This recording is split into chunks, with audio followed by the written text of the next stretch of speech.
माता जी के विषय में हमने सुबह काफी सारी चर्चा सुनी। गौ माता जी के माता होने पर अभी भी अगर कोई किसी के मन में संशय संदेह है तो एक छोटा सा प्रमाण आपकी सेवा में रख करके फिर मूल कथा में प्रवेश करते हैं। सज्जनों, 2000 वर्ष पुरानी घटना है। 2000 वर्ष पूर्व दक्षिण भारत के रामेश्वरम तीर्थ में एक बड़े ज्ञानी संत श्री विराजमान थे। कुछ लोग गंगा स्नान करके तीर्थ यात्रा करते करते वहां पर पहुंचे थे। जब महाराज जी के श्री चरणों में पहुंचे तो वहां पर गंगा मैया जी की दिव्यता को लेकर के चर्चा हो गई। महाराज जी को पता चला कि जो भी गंगा जल में स्नान करता है उसके जीवन के पाप मिट जाते हैं। जब उन्होंने गंगा मैया की इस तरीके की महिमा सुनी तो उन्होंने भी गंगा स्नान करने का निर्णय ले लिया। महात्मा जी निकल पड़े। 4 महीने की नंगे पैर पैदल यात्रा करने के पश्चात वो गंगा घाट पर पहुंचे, लेकिन पहुंचते ही आपने स्नान नहीं किया। 2 दिन तक वो घाट पर बैठे रहे। आने जाने वाले प्रत्येक व्यक्ति को देखा, सभी बड़े भाव से उसमें डुबकी लगाते। सारे के सारे लोग आते, विभिन्न प्रकार के पाप धो करके जाते। ये सब कुछ देखने के बाद महात्मा जी के मन में 2 प्रश्न उत्पन्न हो गए, संशय हो गया, संदेह हो गया कि जो आए जो सारे के सारे पाप धो करके जाते, ये पाप आखिर जाते कहाँ होंगे। और वो अपने इन प्रश्नों का उत्तर प्राप्त करने के लिए गंगा तट पर जितने भी साधु संत विराजमान थे सबके पास गए। सबने अपने अपने हिसाब से उत्तर दिया, लेकिन संतुष्टजनक जवाब महात्मा जी को कहीं से नहीं मिला। अंत में स्वयं गंगा मैया जी के शरण आए और बड़े भाव से गंगा मैया को प्रणाम करते हुए प्रार्थना की। तो उनकी प्रार्थना से बहते गंगा जल में से नारी कन्या रूप में गंगा मैया प्रकट हो गई।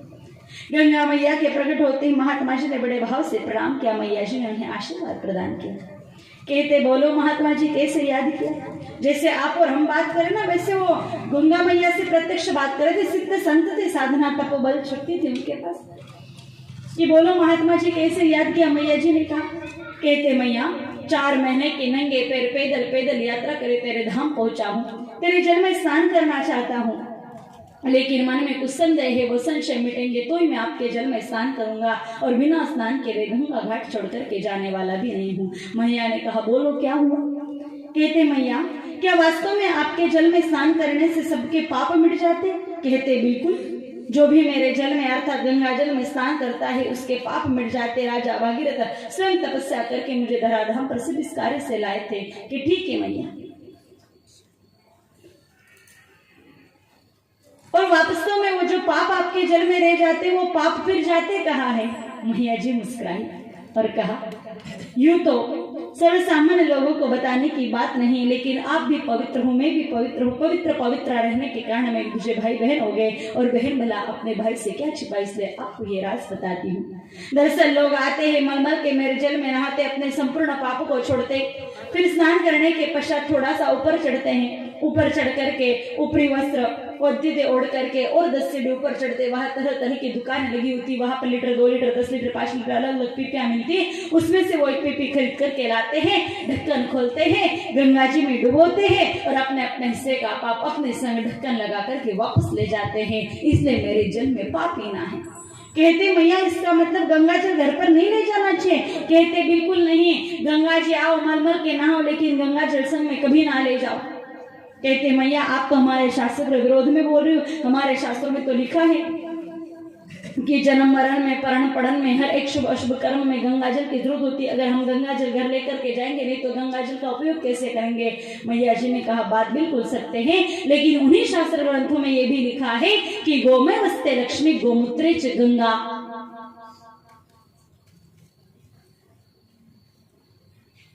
गोमूत्रे च प्रसवे नदी जानवे नदी।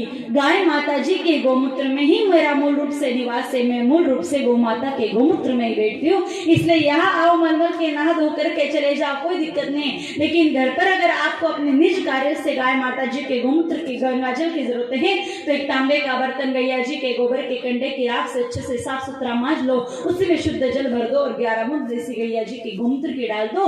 गोमूत्र की बूंद इसमें डलते में स्वयं गंगा मैया उसमें प्रकट होकर के आपके कार्य को सिद्ध कर दूंगी। स्वयं गंगा मैया जी कह रहे कि मेरा मूल रूप से निवास गाय माता जी के गोमूत्र में है, मैं मूल रूप से गौ माता के गोमूत्र में विराजमान हूँ, बैठी हुई हूँ। तो बताओ, पाप मोचने मंगल लाइनी सुखदायिनी भगवती गंगा मैया जी अगर गौ माता जी के गोमूत्र में विराजमान है, तो ऐसे गोमूत्र की दाता भगवती गौ माता जी कितने महान होंगे। गाय माता जी अनंत शक्तियों के दाता है, समृद्धियों के दाता है, सुख प्रदाता है।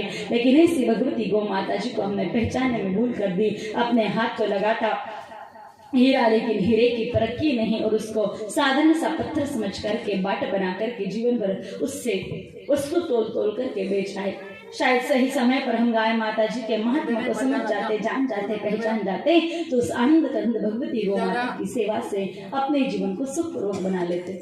आज देखो ना, सारा संसार सुख की दौड़ में दौड़ता चला जा रहा है। प्रत्येक व्यक्ति सुखी होना चाहता है। और इंसान सुखी क्यों होना चाहता है? क्योंकि वो दुखी है। और वास्तव में जन्म से लेकर के मृत्यु तक इंसान आज सुख की तलाश में रहता है। आप कहोगे महाराज जन्म से, बिल्कुल जन्म से। आप कहोगे एक दिन का बच्चा भी सुख की तलाश में, बिल्कुल है। फिर प्रश्न करते हैं कि एक दिन का बच्चा भला क्या सुख दुख की भाषा को समझता नहीं, जानता नहीं है। एक दिन का बच्चा चलता नहीं, घूमता नहीं, फिरता नहीं, खाता नहीं, वो भला सुख दुख की बात को क्या जानेगा? बात बिल्कुल सही है। एक दिन का बच्चा घूमता नहीं, फिरता नहीं, खाता नहीं, दौड़ता फिरता नहीं है, लेकिन एक दिन का बच्चा रोता जरूर है। और इंसान रोता कब है? हम अगर आपको कहेंगे यही बैठे बैठे रोना शुरू कर दो, तो बोला आप लोगों को रोना आएगा? नहीं। रोना दुख में आता है, सुख में नहीं। वो एक दिन का बच्चा दुखी होता है इसलिए वो रोता है, लेकिन जैसे उसकी माँ उसे दूध पिला देती है वो बच्चा सुखी हो जाता है। लेकिन सुख दुख का सिलसिला यहाँ पर खत्म नहीं होता है। बच्चा एक दिन का था, दूध पी रहा है, थोड़ा सा बड़ा होगा खिलौनों को डरोगा, और थोड़ा सा बड़ा होगा नमकीन चॉकलेट बिस्किट रोएगा, और थोड़ा सा बड़ा होगा फिर दादा पिता काका के पीछे मैं भी मार्केट आऊंगा, मैं भी घूमने आऊंगा, इसलिए रोएगा। रोते रोते थोड़ा सा और बड़ा हो जाएगा, फिर स्कूल नहीं जाऊंगा, नहीं जाऊंगा, स्कूल नहीं जाऊँ, इसलिए रोएगा। रोते रोते कैसे कैसे स्कूल जाने लग जाएगा। फिर कभी स्लेट चाहिए, कभी पेंसिल चाहिए, कभी शार्पनर चाहिए, कभी क्या चाहिए, इसलिए रोएगा। रोते रोते पर डिग्री डिप्लोमा सर्टिफिकेट हासिल कर लेगा, फिर नौकरी नहीं लग रही, इस चक्कर में किसी राजनेता के पास जाकर के रोएगा नौकरी दिला तो बड़े उपकार हो जाएंगे। अब नौकरी लग गई और विवाह लग्न नहीं हो रहा है, तो फिर किसी पंडित जी के पास जाकर के हाथ दिखा करके रोएगा, देखो ब्याह को जुगाड़ है कि ना है। कुछ तो हनुमान जी महाराज के मंदिर चले जाते हैं, जय हनुमान ज्ञान सागर विवाह करवा दो, खुद ब्रह्मचारी आपका कैसे कराएंगे? फिर भी जाना लाभ होता है। शादी होगी, शादी होकर के 3-5 साल हो गए और बच्चा बच्ची नहीं, तो फिर वो दुखी होकर डॉक्टर के पास जाता है, रिपोर्ट दिखा करके कहता है डॉक्टर साहब कुछ भी कर दो, कौन सी गोली दवाई खिला दो, बाप बन जाओ, वंश की वेल आगे बढ़ जाए। अगर वो बच्चा नहीं हुआ उसको तो वो जिंदगी भर निपुता हूँ इस चक्कर में दुखी होकर के मर जाता है। और अगर बच्चे हो गए तो फिर आप मम्मी पापा को बताने की जरूरत ही नहीं है, फिर तो बच्चे अपने मम्मी पापा को रुला रुला के मारने के लिए काफी हो जाते हैं। 99 साल के बूढ़े दादाजी और 2 मिनट में प्राण निकलने वाले ऐसे दादा को जाकर के भी पूछ लेना दादाजी सुखी हो गए? वो कहेंगे अब तक तो नहीं हुआ, तलाश जारी है। अब जन्म से लेकर के मृत्यु के 2 मिनट पहले तक सुख ढूंढा, लेकिन फिर भी सुख नहीं मिला। इसका अर्थ क्या इस धरती पर सुख नहीं है? ऐसा तो नहीं। ये धरती तो सुखों का सागर है। इस धरती पर जितने सुख है वो कहीं नहीं है। अगर धरती पर सुख न होते तो भगवान 24 बार अवतार लेकर के धराधाम पर क्यों आते? अपने राजस्थानी में तो गीत भी गा जाता है, या तो सुरगाने में शर्मावे इन पर देव रमने आवे। तो धरती पर सुख तो अनंत पारे, लेकिन हमको खोजना आया नहीं। हमारी स्थिति उस मछली के जैसे जो पानी में रह करके कहती मुझे प्यास लगी। कहा है ना कबीर साहब ने, मैं सुनावे हासी रे जल में मीन प्यासी रे। हमारी स्थिति भी वही है। और हम सुखी क्यों नहीं है? क्योंकि जिस जगह पर हमने सुख ढूंढा वहां पर सुख है नहीं, और वास्तव में सारे सुख जहां पर है वहां तक हम पहुंचे नहीं। हमने सुख कहाँ ढूंढा? मेरे पुरुष भाइयों का तो सीधा सा गणित होता है, ज्यादा नहीं, लेकिन 5 करोड़ की प्रॉपर्टी बना लूं, 50 लाख फिक्स बैंक में डिपॉजिट पड़ा रहे, और 5 लाख की गड्डी घर की तिजोरी में डेली हमेशा के लिए पड़ी रहे, रोज 50,000 गड्डी जेब में आती रहे, तो बस सुखी हो जाऊंगा, फिर कुछ नहीं चाहिए। लेकिन सज्जनों बताओ, या पैसा सुख देता है?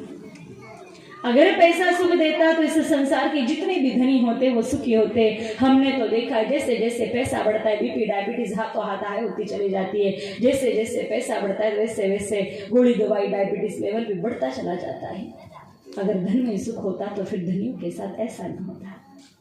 चलो धन में सुख नहीं, फिर मेरी माता बहनों का गणित थोड़ा अलग है कि महाराज हमको रोकड़ा नगद रकम से कोई लेना देना नहीं है। हमको तो बस हर साल में सोने का दो तोड़े का कोई आइटम बन जाए तो हम सुखी हो जाएंगे, है ना। सोने का नाम लेते चेहरे पर मुस्कान आ गई। लेकिन बताऊं माताओं के ये सोना सुख देता है? अगर सोना सुख देता तो रावण की पूरी लंका सोने की थी। क्या उस सोने की लंका में रावण सुखी हुआ?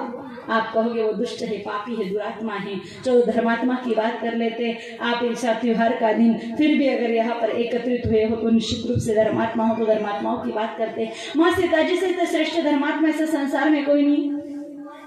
माँ सीता जी भी सुखी थे कब तक, जब तक सोना चांदी को छोड़ करके पति के पीछे खतरनाक कांटे भरे वन जंगलों में चल रहे थे तब तक। जैसे पंचवटी में सोने का शरण आया, माँ सीता जी ने देखा, प्रभु श्राम से मंगाया। प्रभु श्राम ने बहुत समझा लेकिन माँ सीता जी के माया के वशीभूत होने के कारण समझ में नहीं आया।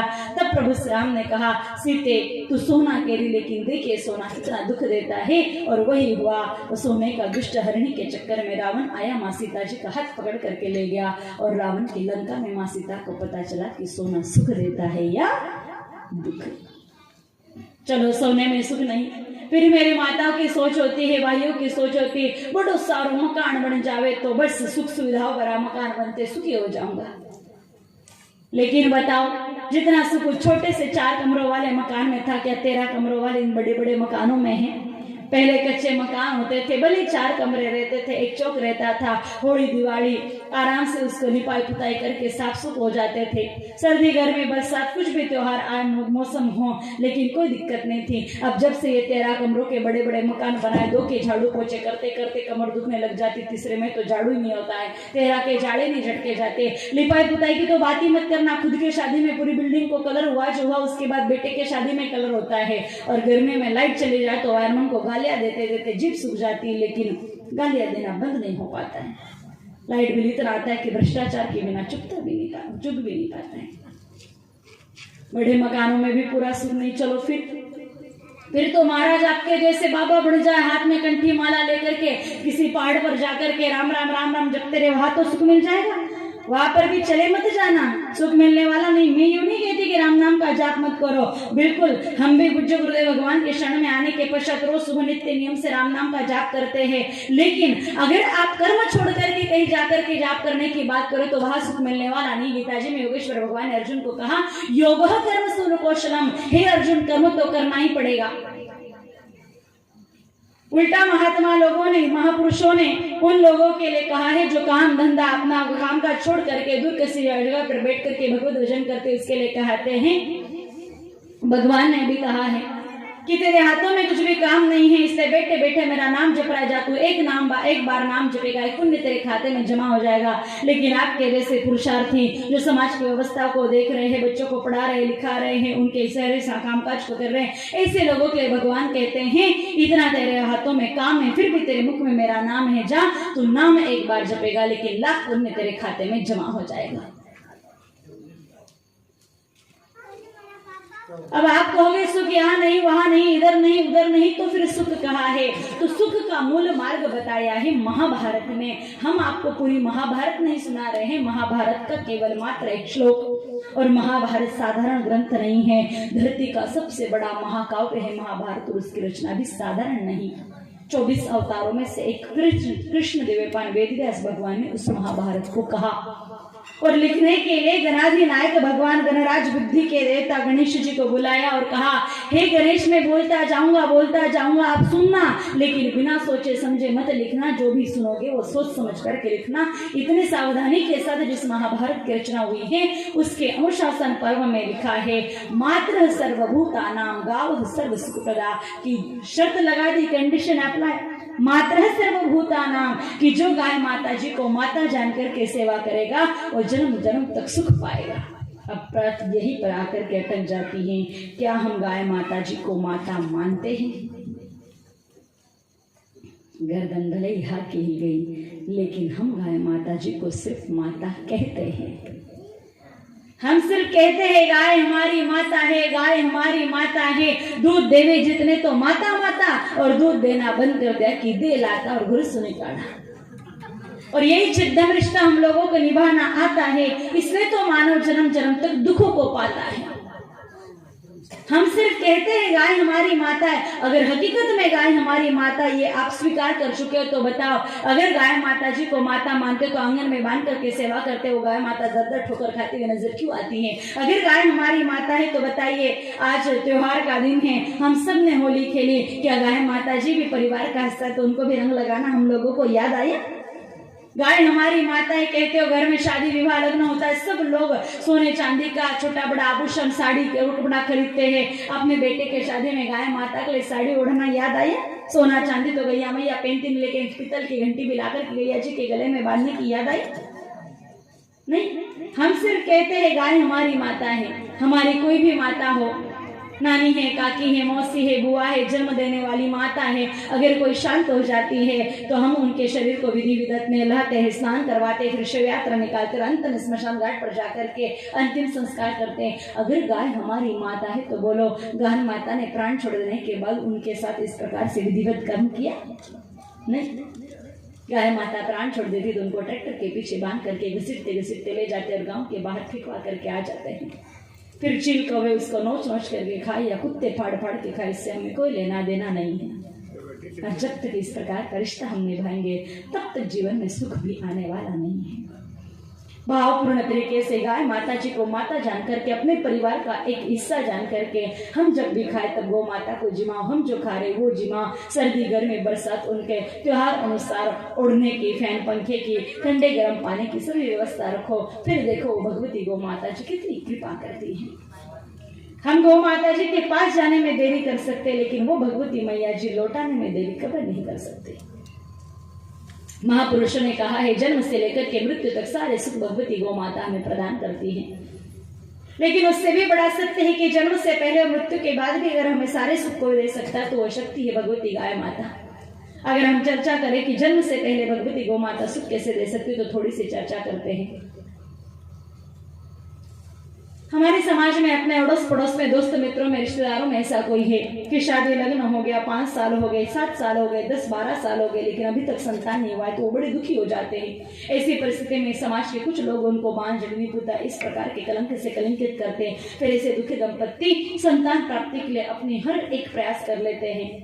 जैसे डॉक्टर, वैद्य, हकीम, फकीर, डोरा डांडा, राखोड़ा, देव दियाड़ी, जादू टोना, तंत्र मंत्र, देव दियाड़ी, राखोड़ा, बहुत सब कुछ कर लेते, लेकिन फिर भी उनको संतान सुख नहीं मिला है। सब कुछ कर कर आकर के थक गए, हार गए हैं। तो हमारे पूज्य गुरुदेव भगवान जो सूत्र बताते हैं वही सूत्र बता रहे हैं, जिसको करने से निश्चित रूप से कम 1.25 वर्ष और ज्यादा 2.5 वर्ष में उनके घर में संतान की किलकारियां गूंजेगी ही गूंजेगी, इसकी पक्की गारंटी। करना क्या है? अगर आंगन में देसी गाय माता जी है तो बहुत अच्छी बात नहीं है, तो एक छोटी सी बच्चा कोई ले आवे, लेकिन भारतीय नस्ल की एक उत्कृष्ट गाय माता को आंगन में रान करके सेवा करे, जैसे सेवा राजा दिलीप और सुदीक्षा रानी ने प्रेम भाव से की, वैसे ही उसी गाय माता जी का आधा कप गोमूत्र 8 बार सफेद सूती कपड़े से 8 परत करके छान ले और उसको पी ले। गोमूत्र पीने से शरीर में किसी भी प्रकार के रोग विकार है तो वो नष्ट हो जाएंगे। अगर किसी प्रकार की कमी पेशी तो निकल जाएगी। और वराह पुराण इतना कहता है कि अगर गोमूत्र पिया जाए तो उसके प्रभाव से शाप दोष, प्राप्त दोष और कर्म दोष नष्ट हो जाते हैं। इसी के साथ स्नान के पानी में भी थोड़ा सा गोमूत्र मिला करके दोनों पति पत्नी गोमूत्र के जल से स्नान करें। तीसरा काम, उसी गाय माता जी की सुबह शाम दोनों टाइम प्रेम भाव से सेवा करते हुए परिक्रमा करे और परिक्रमा करते समय मंत्र बोले, गुरु जा दिन ते हरि गर्भ ही आए, सकल लोग उसको संपत्ति छाए। 9 परिक्रमा करते हुए 9 मंत्र 9 बार इस मंत्र को बोल ले।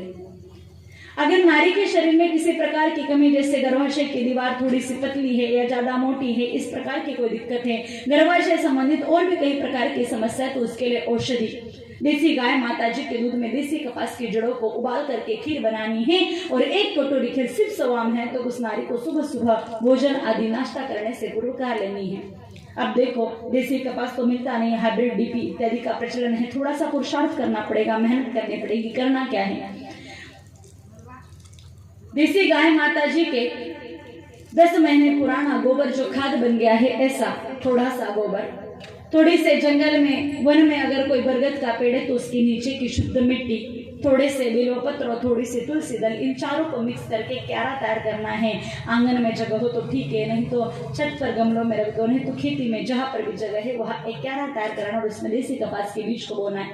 रोज दोनों पति पत्नी उसमें थोड़ा थोड़ा पानी सिंचते जाए। महीने 1.25 महीने में वो 9-10 इंच के हो जाएंगे। जैसे पौधे 9-10 इंच के हो के एक मुट्ठी में इतने पौधों को जड़ से उखाड़ करके निकाल लेना है। ऊपर ऊपर के डंडे का और पत्ते का जो हिस्सा है वो काट करके गौ माता जी को या भैंस को जिमा दो, और नीचे नीचे के जो जमीन के अंदर की जड़ें रहती हैं उनको सब अच्छे पानी में व्यवस्थित धो करके चावल के आकार के छोटे छोटे उसके कैंची की सहायता से टुकड़े कर लो और उनको देसी गौ माता के दूध में उबाल करके खीर बनानी। ऐसी खीर उस महिला को 1.25 महीने तक 1 कटोरी की मात्रा में लेनी है। दूसरा काम, अगर उस नारी की वेन चिपकी हुई है, ट्यूब ब्लॉक है, संक्रमित है, इन्फेक्शन आदि हुआ है, इस प्रकार की समस्या है, तो उसके लिए महाभारत में दवाई बताई है। उस समय के सर्वश्रेष्ठ पंचगव्य चिकित्सक सहदेव जी महाराज जब 1 वर्ष के लिए विराट राजा के नगरी में अज्ञातवास ले जाते तब वो एक ग्वाल बनकर के गए और कहा है कि हे राजन, मैं एक ऐसी कला को जानता हूँ जिसको करने से बंधा नारी बंधाकरण से मुक्त हो जाती है। वो कला थी बूढ़े बैल का मूत्र सूंघने की कला। अगर ट्यूब चिपकी हुई आदि प्रकार की समस्या है तो वो नारी देसी बेल भगवान का या सांड भगवान का मूत्र एक कांच के शीशे जिसको टाइट ढक्कन लगता है उसमें भर करके रख ले। सुबह शाम से ढक्कन को खोल करके उस मूत्र को केवल मात्र सूंघना है। गैया जी का गौमूत्र तो दोनों पति पत्नी को पीना है, लेकिन बूढ़े बेल बाबा का या नंदी बाबा का मूत्र केवल मात्र सूंघना है। सूंघने से वो अमोनिया गैस के साथ और भी विभिन्न प्रकार के गैसेस फेफड़ों तक पहुंचेगी और फेफड़ों से रक्त और कोशिकाओं के माध्यम से गर्भाशय तक पहुंचती। परिणाम स्वरूप गर्भ संबंधित विकार उस नारी के खत्म होकर के बंद ट्यूब भी खुल जाती है और सहज नारी मां बनने का सुख प्राप्त कर जाती है। अगर पुरुषों में किसी शारीरिक प्रकार की कमी है जिसके चलते अगर वो पिता बनने का सुख प्राप्त नहीं कर पा रहे तो उसके लिए औषधि 100 ग्राम अश्वगंधा, 100 ग्राम शतावरी, 100 ग्राम सालम मिश्री, 100 ग्राम सालम पंजा, इन चारों औषधियों को साबुत लाओ। 50 ग्राम कोचबीज, 50 ग्राम सफेद मूसली और 1 ग्राम केसर, इनको हाथ की घिट्टी पर पीस करके चूर्ण बना करके डिब्बे में भर लेना है और रात्रि को सोते समय 2-2 चम्मच देसी गाय माता के घृत मिले हुए दूध के साथ पी लेना है। साथ ही दोपहर में 1 कटोरी गाय माता जी के शुद्ध ताजा फीके दही में 1 राई के दाने जितना फिल्टर लाइम चूना डाल करके उसको खा लेना है, जिससे पुरुषों की शारीरिक कमी खत्म होकर के वो भी पिता बनने का सुख प्राप्त कर जाएंगे। ये बात हो गई निसंतान दंपति के लिए। भगवती गौ माता जी की कृपा से इन नियमों को या इन औषधि को लेने से निश्चित रूप से उनको लाभ होगा ही होगा। थोड़ा सा बढ़ते आगे, जैसे कोई नारी गर्भवती होती है तो वो भगवान से प्रार्थना करती कि हे प्रभु, बच्चा तो भगवान राम जैसा ही देना। अब बेटा भगवान राम जैसा हो या रावण जैसा हो, ये किसके हाथ में है? चाहते तो सभी श्रवण कुमारी है वैसे, लेकिन बेटा श्रवण कुमार जैसा हो या रावण कुमार जैसा हो, ये किसके हाथ में है? कुछ माता बहनें सीधा उंगली ऊपर कर देती कि भगवान जो शो दई वो शो गई, लेकिन ये बात भगवान के हाथ में नहीं है। अगर ये विभाग भगवान के हाथ में होता तो फिर प्रत्येक घर में राम ही राम जी का जन्म होता।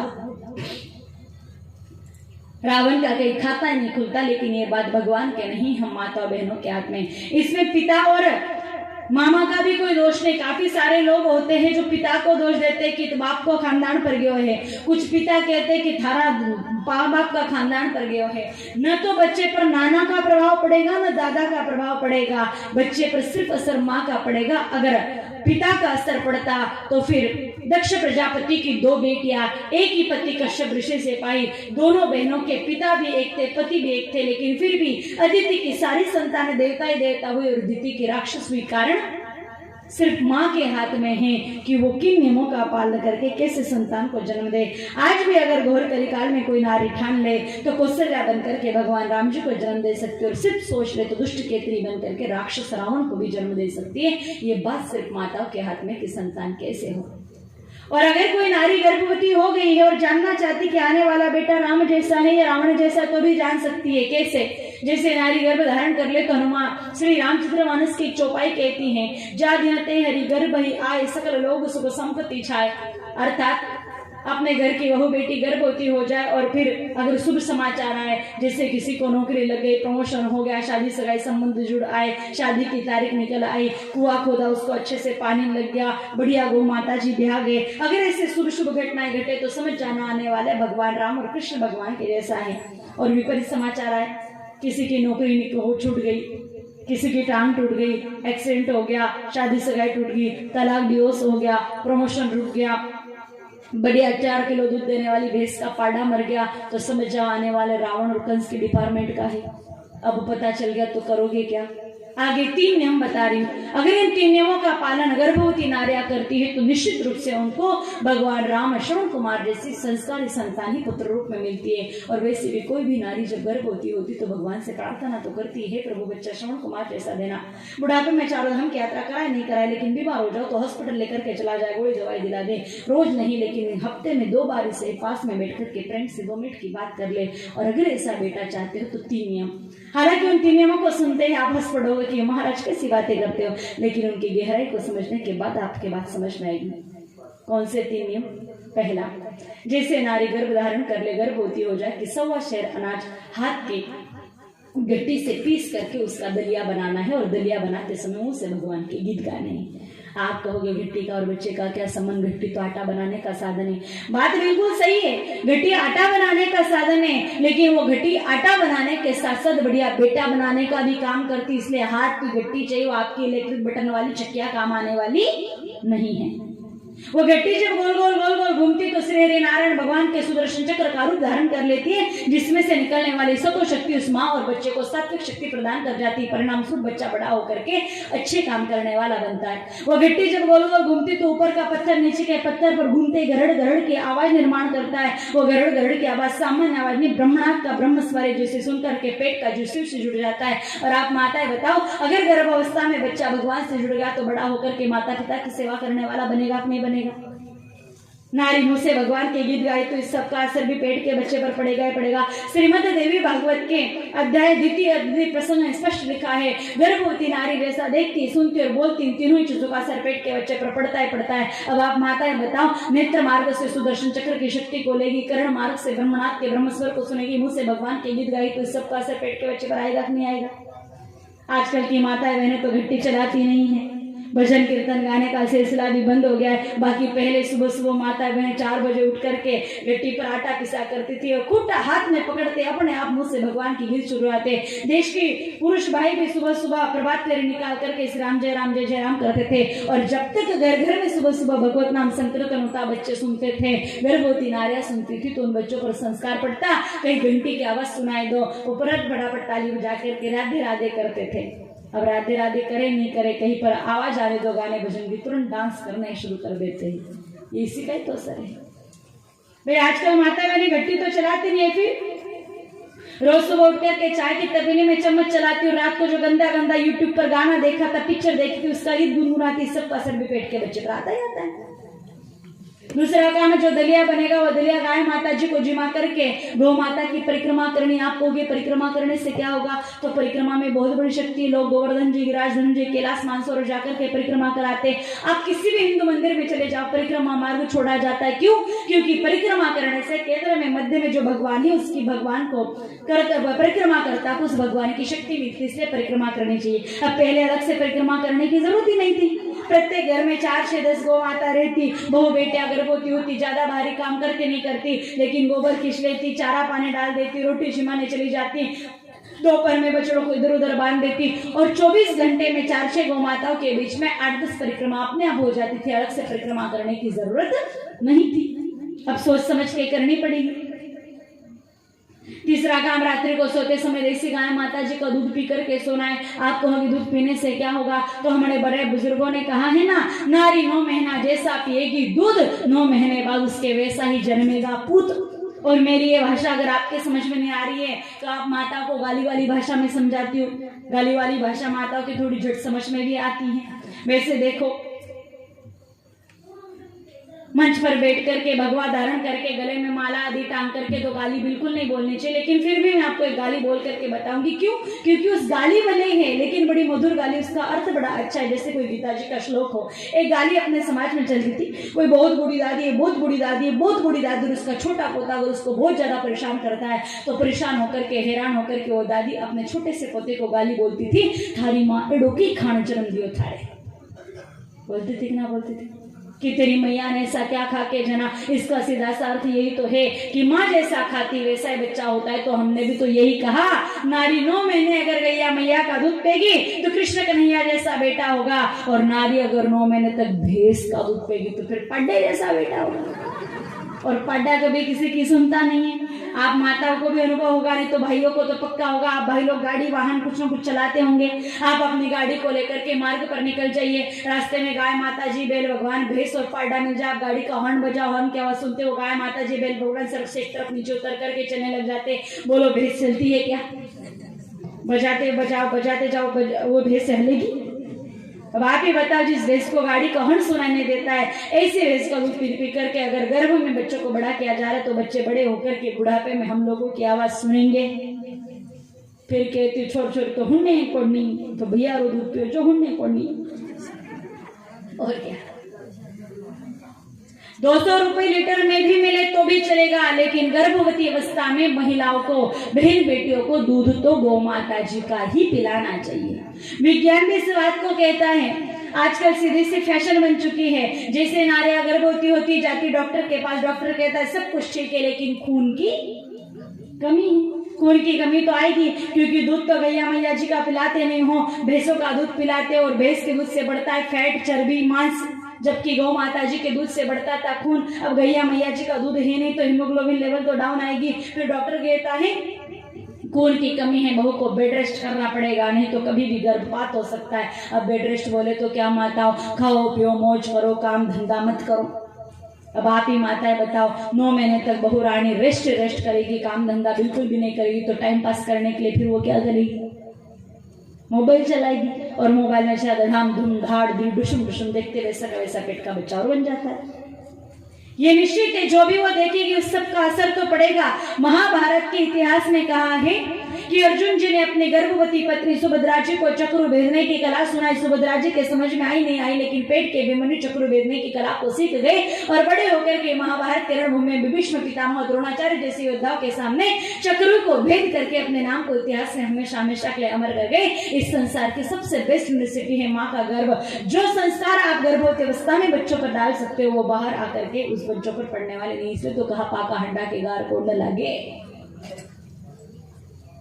डॉक्टर सलाह के साथ साथ दवा और एक देते हैं, आर्बिटोन डेक्सोरेंज नाम की औषधि देते हैं, रक्तवर्धक रक्तशोधक औषधि, जो गाय माता जी के रक्त से बनाई जाती है। गौ माता जी के कत्ल के पश्चात जो रक्त निकलता है, केमिकल प्रोसेस से प्रोटीन प्लाज्मा अलग करके वो गाय माता जी का रक्त उस रक्त शोधक वर्धक औषधियों में डाला जाता है। और आप ही बताओ, ऐसा गोरक्त पीकर के अगर मेरी देश की माता बहने गर्भ में बच्चे को बड़ा करेगी तो बच्चा कैसा होगा? जबकि हिंदुस्तान के धरती पर गोरक्त की सौगंध खाते थे। अगर किसी पर कोई आरोप लग जाता और वो अपने आप को निर्दोष साबित नहीं कर पाता, तो अंत में कहता था सौगंधे गौ के रक्त की, मैंने ऐसा नहीं किया, और यूं कहते उसे छोड़ दिया जाता था। जिस हिंदुस्तान की धरती पर गोरक्त की सौगंध खाई जाती थी, उसी हिंदुस्तान की धरती पर अगर गोरक्त पीकर के माताएं बहने गर्भ में बच्चे को बड़ा करेगी, तो रक्त पीकर के बड़ा होने वाला बच्चा बुढ़ापे में सेवा करेगा या और कुछ करेगा, ये आप अच्छे से समझ सकते हो। इसलिए अच्छी संतान चाहते हो, पराक्रमी संतान चाहते हो, सेवाभावी संतान चाहते हो, तो इन 3 नियमों का पालन नारियों को निश्चित करना है। थोड़ा सा और बढ़ते आगे, जैसे ही 9 महीने पूर्ण हो जाते, पेट में भयंकर दर्द शुरू हो जाता है। जैसे बच्चा जन्मने की तैयारी है, दर्द शुरू हो गया तो हम जाते हैं हॉस्पिटल, डॉक्टर देता है इंजेक्शन, 2 घंटे में नॉर्मल डिलीवरी हुई तो ठीक है, नहीं तो ऑपरेशन। ऑपरेशन मतलब पेट को चिरा लगा करके बच्चे को निकालेंगे, और उसमें नुकसान है। माता जी का पेट बिगड़ेगा, संक्रमण हो गया तो दोबारा वो मां नहीं बन पाएगी, पिताजी का पैसा बिगड़ेगा, और बेटे जी की तो पूरी जन्म कुंडली बिगड़ जाएगी, क्योंकि बच्चा जन्मा नहीं तो जन्म कुंडली बनेगी कहाँ से?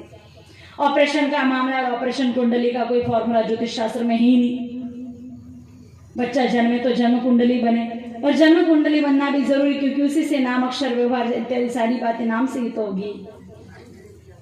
पेट को चिरा लगा करके माता जी का पेट और पिताजी का पैसा बिगाड़ने की कोई जरूरत नहीं, घर पर ही नॉर्मल डिलीवरी सहज हो जाएगी। कामधेनु चंद्रोदय चिकित्सा नामक ग्रंथ में राजवैद्य रविशंकर जी ने कहा है, प्रसव वेदना में तड़पने वाली नारी को अगर गोमेर रस का पान करा दिया जाए तो उसका सहज प्रसव घर पर ही हो जाता है। अर्थात जैसे बहू बेटी के पेट में भयंकर दर्द शुरू हो जाए, लेबर पेन स्टार्ट हो जाए, तो देसी गाय माता का 5 से 6 किलो गोबर लो ताजा, सफेद सूती धोए हुए कपड़े में डाल करके दबा दबा करके उस गोबर का रस निकालो, 1 कप या आधा कटोरी गोबर का रस उस बहू बेटी को पिला दो। कम से कम 15 मिनट, ज्यादा ज्यादा आधा घंटे में नॉर्मल डिलीवरी होगी ही होगी, इसकी पक्की गारंटी। कुछ माताएं बहनें कहती हैं महाराज बात तो ठीक बताई, लेकिन आजकल की पढ़ी लिखी बहू बेटी और गोबर का रस पिएगी क्या? क्यों नहीं पिएगी माताओं?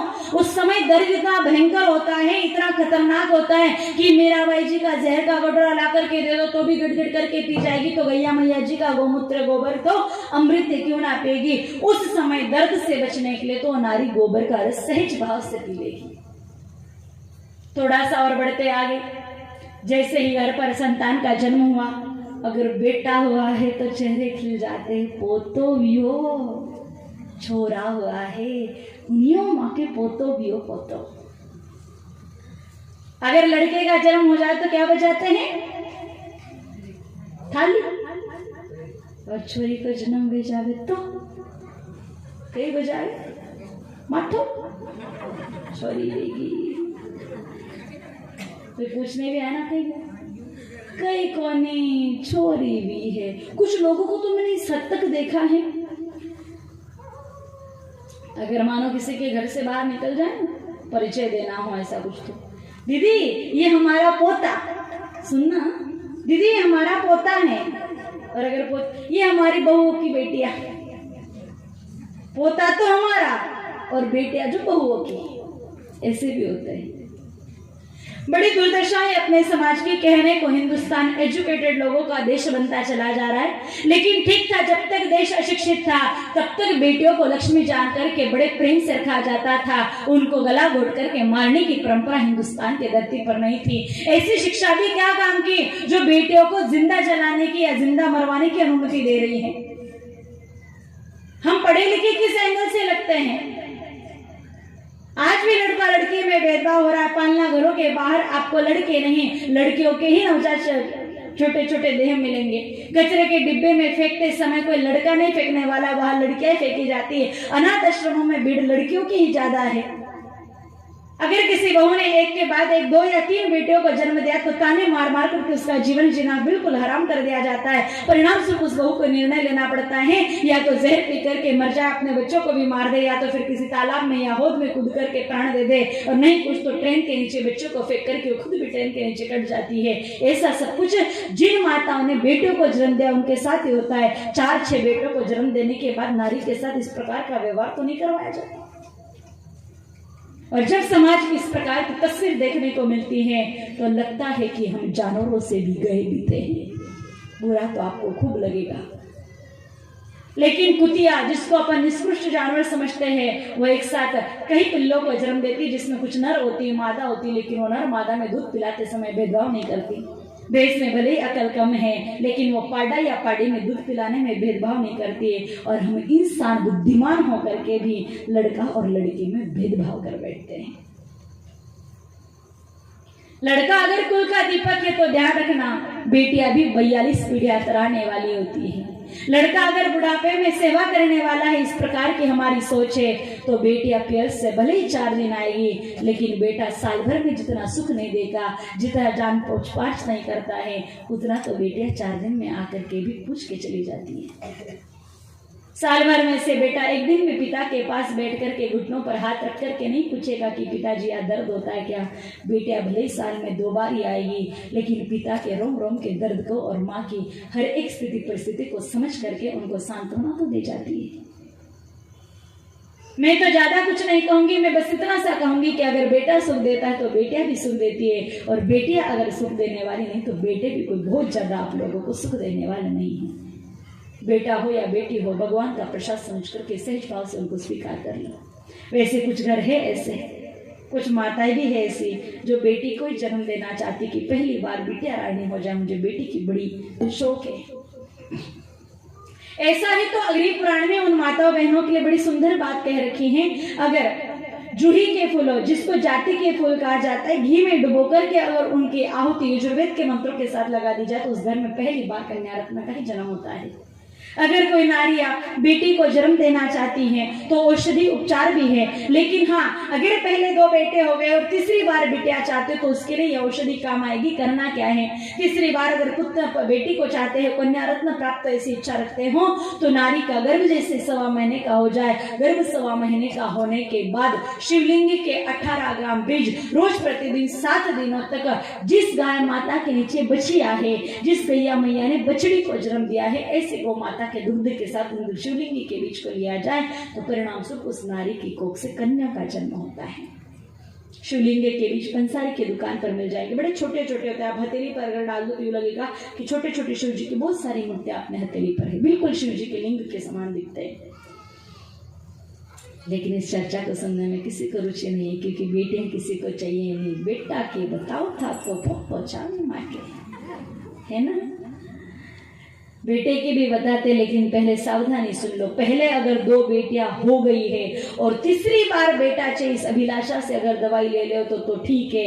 अगर रोग में आकर के पहली या दूसरी बार ही बेटा हो जाए इसलिए दवाई लोगे तो माता जी का पेट बिगड़ जाएगा, दोबारा वो मां नहीं बन पाएगी। इसलिए सावधानी के साथ ये औषधि सिर्फ वही लोग लेना जिनके पहले से ही 2 बेटियां हैं और अब तीसरी बार बेटा चाहते हो तो। वैसे तो अग्नि पुराण में 302 अध्याय में 16, 17, 18, 19 इन 5 श्लोकों में अलग अलग औषधि बताई गई है। जैसे कि बट अंकुर का अगर रस नाक में डाला जाए तो उसके प्रभाव से भी पुत्र रत्न का जन्म होता है। अगर मासिक धर्म के 3 दिनों में नारी देसी कपास के फूल और पल्लव का जूस गौ माता जी के दूध या घी के साथ लेती तो उसके प्रभाव से भी नारी पुत्र रत्न को जन्म दे पाती है। और नहीं तो अभी अभी जो बताया, गर्भ 1.25 महीने का होने के बाद 1 हफ्ता के लिए शिवलिंगी के बीज रोज प्रतिदिन 18 ग्राम 7 दिन तक अगर बछड़े वाली गौ माता के साथ, जिनके नीचे बछड़ा है, टोगड़ा है, ऐसी गैया मैया के दूध के साथ अगर लिया जाए तो उसके प्रभाव से उस घर पर पुत्र रत्न का जन्म होता है। बेटी चाहते हो तो बछिया वाली गाय माता और बेटा चाहते हो तो बछड़े वाली गाय माता के दूध के साथ। बोलो गौ माता की। थोड़ा सा और बढ़ते आगे, जैसे ही बच्चे का जन्म होगा फिर उस माँ और बच्चे को अलग किया जाता है और उसके लिए होता है नाल छेदन संस्कार, मतलब माँ और बच्चे को नाड़ काट करके अलग अलग किया जाता है। आजकल के डॉक्टर उस पर सेलॉन, डेटॉल इत्यादि तिक्त प्रकार के केमिकल लगाते हैं जो जन्मते ही बच्चे की नाभि बड़ी सक्रिय रहने के कारण उसके नाभि के माध्यम से मस्तिष्क तक पहुंचते हैं और परिणाम स्वरूप मस्तिष्क की तंत्रिका पर उसका बुरा असर पड़ता है। परिणाम स्वरूप बच्चा चिड़चिड़ करना, गुस्सा करना, इस प्रकार का स्वभाव उसका बन जाता है। इस सब से बचना चाहते हो तो जैसे बच्चे का नाल छेदन संस्कार हो, नाभि पर गांठ लगा दो और फिर उस पर थोड़ा सा गाय माता जी का गोमूत्र लेकर के चुटकी भर हल्दी डाल दो और हल्दी मिश्रित गोमूत्र इस बच्चे के नाभि पर लगा दो। गाय माता जी का गोमूत्र एंटीबायोटिक है, एंटी फंगल है, इम्यूनिटी पावर बढ़ाने की उत्कृष्ट सृष्टि शक्ति और एंटीसेप्टिक का गुण भगवती गौ माता के गोमूत्र हल्दी में है। परिणाम स्वरूप बच्चे की नाभि सड़ेगी नहीं, गलेगी नहीं, सही समय पर सूख जाएगी और उसके भीतर कई प्रकार के रोग भी गोमूत्र के प्रभाव से मिट जाएंगे। थोड़ा सा बढ़ते आगे, बच्चा जैसे 5-7 दिन का होगा फिर छठी का या पच्चीस के दिन स्नान होगा, जिसको नावण का कार्यक्रम अपने मेवाड़ में कहा जाता है। नावण के कार्यक्रम में आजकल की बहु बेटियां तो पढ़ी लिखी होगी, इसलिए मेडिकल जाती, बेबी सोप खरीद करके लाती, छोटे साबुन से बच्चे को रगड़ के आती है। अगर आपने बच्चे का प्रथम स्नान साबुन से कराया तो 101% गारंटी वो बच्चा अपने शरीर को बंदर के जैसे खुजलाता हुआ दिखाई देगा। कारण किसी भी प्रकार का साबुन आप खरीद लो, उस पर टोटल फैट मटेरियल 85% और 15% उसमें होता है कास्टिक सोडा, कास्टिक पोटास। ये एक भयंकर तरीके का केमिकल है। अगर आपको इसका परिचय दे दूं तो पंसारी के दुकान पर, एक किराना की दुकान पर भी ये मिल जाता है आजकल।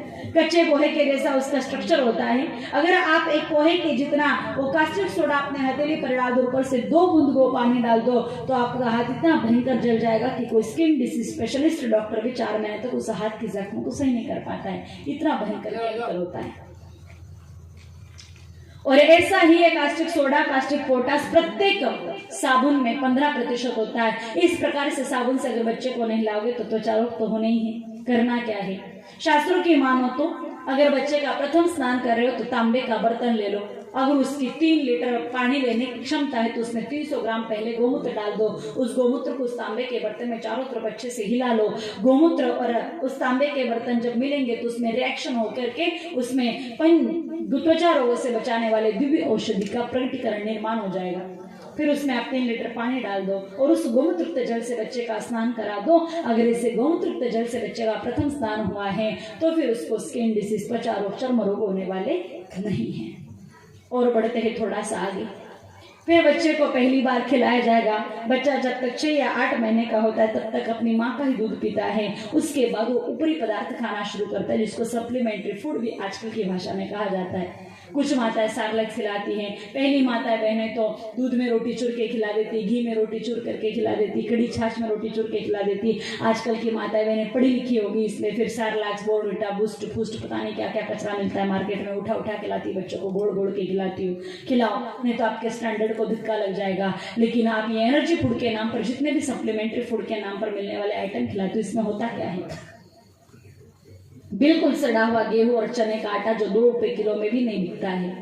और भैंसों को जो खड़ अपन खिलाते, तेल निकलने के बाद बचा हुआ जो दल रहता है उसमें उस आटे को सेक करके ऊपर से colour, saccharin, chocolate flavour, sugar इत्यादि मिला देते और वो 30 रुपए का कचरा हम 30 रुपए के डिब्बे में हिलाते हिलाते अभिनेत्री के चक्कर में उठा के ले आते और सोचते हैं मेरा बेटा बोर्नविटा पे और घटोत्कच भीम बन जाएगा। ऐसा कुछ भी होने वाला नहीं है। फिर भी आपको ऐसा लगता है तो एक बार कुंती मैया या हिडम्बा माता जी से संपर्क करके पूछ लेना कि उन्होंने अपने बेटों को क्या खिलाया था।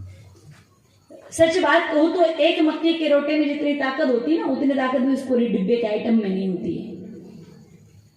फिर भी खिलाना। पर पहली बार बच्चे को अन्नप्राशन संस्कार में क्या खिलाना चाहिए? शास्त्र कहते हैं कि पहली बार जब बच्चे को आप कुछ खिलाओ तो उससे पहले उसको पंचगव्य की गुट्टी दे दो। पंचगव्य मतलब देसी गाय माता जी का दूध, दही, घी, गोबर का रस और गोमूत्र, इन 5 चीजों को मिलाकर के बनता है पंचगव्य। ये 5 चीजें लेकर के अच्छे तरीके से मिला लो और बच्चे को दिन में 3 बार चटा दो। इसे 7 दिन तक चटाना है। 7 की 21 बार जब बच्चे को ये गुट्टी दी जाएगी और उसके बाद खिलाओ। भगवान न करे लेकिन अगर भविष्य में कहीं बच्चा जहर खा ले तो जहर का तुरंत प्रभाव उस बच्चे पर होने वाला नहीं है। वो यहाँ से बच्चे को आप उदयपुर करो, इतना तो आपको वो समय देगा ही देगा। उदयपुर से अहमदाबाद रेफर करना पड़े तो भी वो बच्चा इतना समय दे देगा। इतिहास में प्रमाण है, जब कृष्ण भगवान के संग जन्मे हुए बच्चे जहर के प्रकोप से मरने लग गए तो अपने लल्ला को बचाने के लिए यशोदा मैया जी ने अपने छोटे से लल्ला को पंचगव्य की गुटी दे दी। परिणाम स्वरूप दुष्ट राक्षसी पुतना आई भगवान श्री कृष्ण को जहरीला दूध पिलाने लगी, लेकिन भगवान का बाल भी बाका नहीं हुआ। और थोड़ा सा बढ़ते हैं आगे। फिर होगा बच्चे का मुंडन संस्कार, जडुलेकरण, टकली अपने यहाँ कहते जडुले। जडुले अपन क्या करते हैं, समाज को बुलाते, बच्चे की मुंडन करा देते। टाट हो गई, रिमन हो गया मुंडन संस्कार। ऐसा क्या है तो फ्लॉप दोबारा करना पड़ेगा। मुंडन संस्कार की विधि भी खूब सोच समझ करके करवाई गई है। मुंडन संस्कार की वास्तविक विधि, जब बच्चे के आपको टाट कराने हो उससे पहले पंडित जी से, ब्राह्मण देवता से मुहूर्त निकलवा लो। अगर देवी देवता के यहाँ बोल माँ रखी तो पर्चा लेकर के अनुमति ले लो। फिर वो जिस तारीख के लिए कहते, जिस तिथि के लिए कहते, उसी तिथि पर किसी भक्त टाइप के नाई को अर्थात सेन भगत को बुला करके बच्चे की व्यवस्थित टाट करा दो। टाट कराने के बाद उस बच्चे की बड़ी बहन, बुआ, कोई संत महात्मा जी या फिर कोई ज्ञानी भक्त किसी भी एक के हाथ से थोड़ा सा देसी गाय माता जी का घी और गुड़, इन दोनों को अच्छी तरीके से मिला करके उस बच्चे के माथे पर उससे स्वास्तिक बना दो और फिर उस बच्चे को गैया मैया के चरणों में बिठा दो। जैसे जैसे गाय माता उसके टाट पर लगा हुआ घी और गुड़ चाटती, वैसे वैसे उस बच्चे के पूर्व जन्म के जितनी भी पाप कर्म की वृत्तियां उस बच्चे के साथ आई है, उन वृत्तियों को चाट करके गाय माता उसे पाप कर्म वृत्तियों से मुक्त कर देती है। परिणाम स्वरूप वो बच्चा बड़ा होकर के आगे जाकर के सत्पथगामी बनकर के श्रेष्ठ कर्म करने वाला बनता है। लोग कहते जीव खाली हाथ आता है, खाली हाथ जाता है। ऐसा बिल्कुल भी नहीं है। जब भी इंसान जन्म लेता है अपने पूर्व जन्म के पाप कर्मों की गांठ माथे रख करके लाता है। भले कर्म करे तो पुण्य कर्मों की और बुरे कर्म करे तो बुरे कर्मों की गांठ लेकर के स्वर्ग या नरक को जाता है। फिर थोड़ा सा बढ़ते हैं आगे। यूं तो छोटी बड़ी कई बातें, लेकिन सारी बातों को करना संभव नहीं क्योंकि समय आपको 7 का दिया था। आप पधारे 7:30 बजे तो आधा घंटे की बात तो कम होनी ही। फिर सीधी बात करते हैं विद्या अध्ययन संस्कार की। What is relation between the cow and education? गाय माता और शिक्षा में क्या संबंध है, इस पर थोड़ी सी चर्चा कर लेते हैं। वास्तव में देखा जाए तो गाय माता और शिक्षा में बहुत गजब का संबंध है। इसलिए तो अपने पुरानी शिक्षा पद्धति में बच्चे गुरुकुल में पढ़ा करते थे और गुरुकुल में उनके लिए गौ माताओं की व्यवस्था हुआ करती थी। अब तो गाय माता से विद्यार्थियों का संबंध टूटता चला जा रहा है, इसलिए उनकी शिक्षा पद्धति भी फिर अजीब बनती चली जा रही है। आप कहोगे गाय माता का और शिक्षा का क्या संबंध है? दूध दही छाछ घी बनाओ बेचो, ये बिल्कुल नहीं। दूध दही गोबर गौमूत्र गाय माता तो हमें अतिरिक्त में बोनस में मिलने वाली चीजें हैं। इसके अतिरिक्त गाय माता बहुत कुछ अच्छा देती है। देखो, अगर बच्चे की अच्छी शिक्षा चाहते हो तो बच्चे को पढ़ने लिखने के लिए उसमें पात्रता होनी बहुत बड़ी जरूरत है। भाई सीधी सी बात कही, पानी की टंकी अपने यहाँ बनी हुई है, उसमें पानी भी है, टूटियाँ भी लगी हुई हैं, टूटी खोलने का काम हमको आता है, टूटी खोलने के बाद पानी भी आता है। लेकिन अगर मैं पानी वहाँ से यहाँ मंगाऊँ और आपके पास बाल्टी नहीं है या चरू मटकी नहीं, तो क्या वहाँ से पानी यहाँ तक लाया जा सकता है? पात्र की जरूरत तो पड़ेगी, चाहे बर्तन हो चाहे नली हो, कोई कोई पात्र चाहिए। ठीक उसी प्रकार स्कूल अच्छा है, सिलेबस अच्छा, शिक्षा, माता पिता सब कुछ बढ़िया है, लेकिन उस बच्चे में पढ़ने के 2 गुण नहीं तो पढ़े उसके कोई काम आने वाले नहीं है। और बच्चों में होने चाहिए 2 गुण, एक तो आलस्य इच्छा, दूसरा तेज दिमाग। आलसी बच्चा पढ़ेगा नहीं तो आगे बढ़ेगा नहीं, और मंद बुद्धि का बच्चा पढ़ाई करके ध्यान में रखेगा नहीं, एग्जाम में लिखेगा नहीं तो पास होकर के अगली कक्षा में जाएगा नहीं। आलस्य का संबंध है तन से, बुद्धि का संबंध है मन से, और तमन का प्रकटीकरण होता है अन्न से। गीता जी में योगेश्वर भगवान ने कहा, जैसा खाओ अन्न वैसा बने तन और मन। आजकल गौ माताएं हो गई कम, भैंसें हो गई ज्यादा। हिंदुस्तान का एनिमल हस्बेंड्री डिपार्टमेंट का कहना है कि हिंदुस्तान के धरती पर 2019 के पशुगणना के अनुसार 17.5 करोड़ भैंसें थी, 7 करोड़ जर्सी पशु था और 3 करोड़ गौ माताएं थी। तो बताओ सबसे ज्यादा संख्या किनकी हुई? भैंसों की। और अगर ऐसे भैंसों की संख्या ज्यादा तो सबसे ज्यादा दूध भी भैंसों का बनेगा, और उन्हीं भैंसों का दूध अगर हम पिएंगे तो भैंस का असर हम पर पड़ेगा ही पड़ेगा। सीधी सी बात है, पड़ेगा। भाई एक बात बताओ माताओ, अपने यहाँ दाल रोटी बनती ना भोजन में? बनती है। कभी कभी दाल बाटी भी बनाते होंगे? बनाते हैं। अब एक बात बताइए हमें, दाल रोटी खाने के बाद हम जितना काम कर पाते हैं, क्या उतना ही काम दाल बाटी खाने के बाद होता है? नहीं होता। फर्क क्या पड़ा माता? रोटी थी कि बाटी थी, दोनों गेहूं के आटे की, दोनों में नमक मिलाया, दोनों को पानी से गीला करके आटा लगाया, दोनों को अग्नि पर सेका पकाया और दोनों को अंत में वापस घी लगाया, बात सारी बराबर है। फर्क सिर्फ इतना ही, रोटी चिपटी रोटी को खा करके हम अच्छा खासा काम कर लेते और गोलमोल बाटी को खा करके हम भी गोलमोल होकर के सो जाते, अर्थात बाटी खाते उस दिन नींद जरा ज्यादा आती है। अब आप बताइए, भोजन का केवल मात्र आकार बदलने से अपने शरीर पर प्रभाव पड़ा तो प्रकार बदलने पर प्रभाव पड़ेगा कि नहीं पड़ेगा? पड़ेगा। दूध पी रहे भैंसों का, और भैंस इस संसार का 1 नंबर का आलसी पशु है। आप स्वयं देखना, वो भैंस खा पी करके चारों पैर चौड़े करके पड़ी रहती है, बैठी बैठी मलमूत्र का त्याग कर देती है, लघु शंका कर देती है, यूरिन बाथरूम कर देती है, इतनी गंदी होती है, उसी पेशाब में पूछ डुबो करके नहाना धोना वाशिंग बाथिंग सब उसका उसी में हो जाता है। जबकि आप गाय माता जी को देखना, गाय माता जी जब भी गोबर गोमूत्र का त्याग करेंगे अपनी जगह पर खड़े होकर के करेंगे।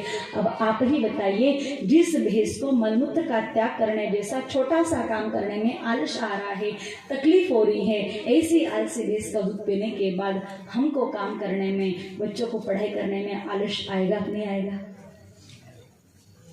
और आलस तो विद्यार्थी का सबसे बड़ा शत्रु है। आलस्य कुतो विद्या, अविद्यस्य कुतो धनम, अधनस्य कुतो मित्रम, अमित्रस्य कुतो सुखम। आलस व्यक्ति के जीवन में धन, मित्र, सुख ये चीजें कभी नहीं होती। भैंस का दूध पीने से आलस्य बढ़ता ही है। अगर और आपको प्रमाण की जरूरत है तो प्रमाण दे देते हैं। अपने घरावला में भैंसी भी होगी, कुछ लोगों के घर में जर्सिया भी होगी, गैया मैया भी होगी। आप तीनों के बछड़ा या बछड़ी या पाडे को देखो। भैंस का पाडा दूध पीने के 10 मिनट बाद सुस्ताता है, ऊँघता है, नींद निकालता है, बाड़े के कुले में जाकर के सो जाता है। जर्सी के बच्चे को देखना, दूध पीने के 10 मिनट बाद वो मुंह लटकाता घूमता घूमता वो भी सो जाता है। और गैया मैया के बछड़े को देखना, गौ माता का वत्स दूध पीने के बाद पूछ उठा करके पूरे बाड़े में इधर उधर दौड़ता है, दामा चुकड़ी मचाता है। तो बताओ ऊर्जा किसके दूध में हुई? गौ माता के। भी प्रैक्टिकल प्रयोगशाली जमाना करके देख लो, और प्रमाण की आवश्यकता हो तो आपके घर में अगर 3 बच्चे तो तीनों बच्चों को अलग अलग दूध पिलाओ, एक बच्चे को गैया मैया का, एक को जर्सी का, एक को भैंस का, तीनों बच्चों को तीनों गाय अलग अलग का 6 महीने तक दूध पिलाने के बाद तीनों में अंतर देखना। जो बच्चा गाय माता जी का दूध पिएगा 6 महीने बाद उस सुबह 5:30-6 बजे उठ करके नहा धो करके अपडेट तैयार हो जाएगा। जर्सी का दूध पीने वाले बच्चे को 6:30 बजे आवाज लगाओगे बेटा स्कूल जाना उठ जा, बेटा स्कूल जाना उठ जा, तब जाकर के वो 7 बजे उठेगा, आधा घंटा तो उसको उठने में लग जाएगा। और भैंसों का दूध पीने वाला कितने बजे उठता है बताओ? 8 बजे। फिर माता गाली भी बोलती कि पाड़ा जे डोपड़ियो है उठ जा अब तो भैंसों का दूध पिला इसलिए पाडे की तरफ उड़ाए, गैया मैया का दूध पिलाते तो उठ जाता है। इसलिए तो बड़े बूढ़ों ने कहा है जशो पिलाओगा दूध वशो बन जाएगा पूत। आलस्य बढ़ता है भैंस के दूध से, और आलस्य मुक्त शरीर चाहिए तो भैंस का दूध पीना बंद करना होगा। दूसरी बात है अकल।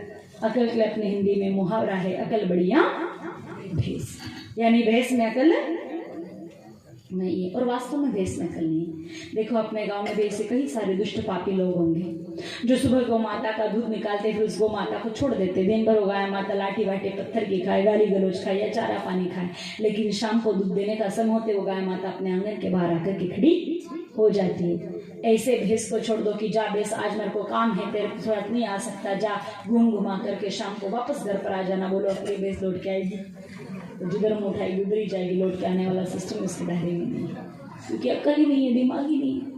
इसलिए तो मुहावरा बनाए हैं अकल बढ़िया भैंस, और ऐसा एक नहीं कई सारे मुहावरे भैंस पर बने हुए। आप देखो किसी को बहुत समझाओ फिर भी बात समझ में आए तो कहते भैंस के आगे बिन बजाने से फायदा नहीं है।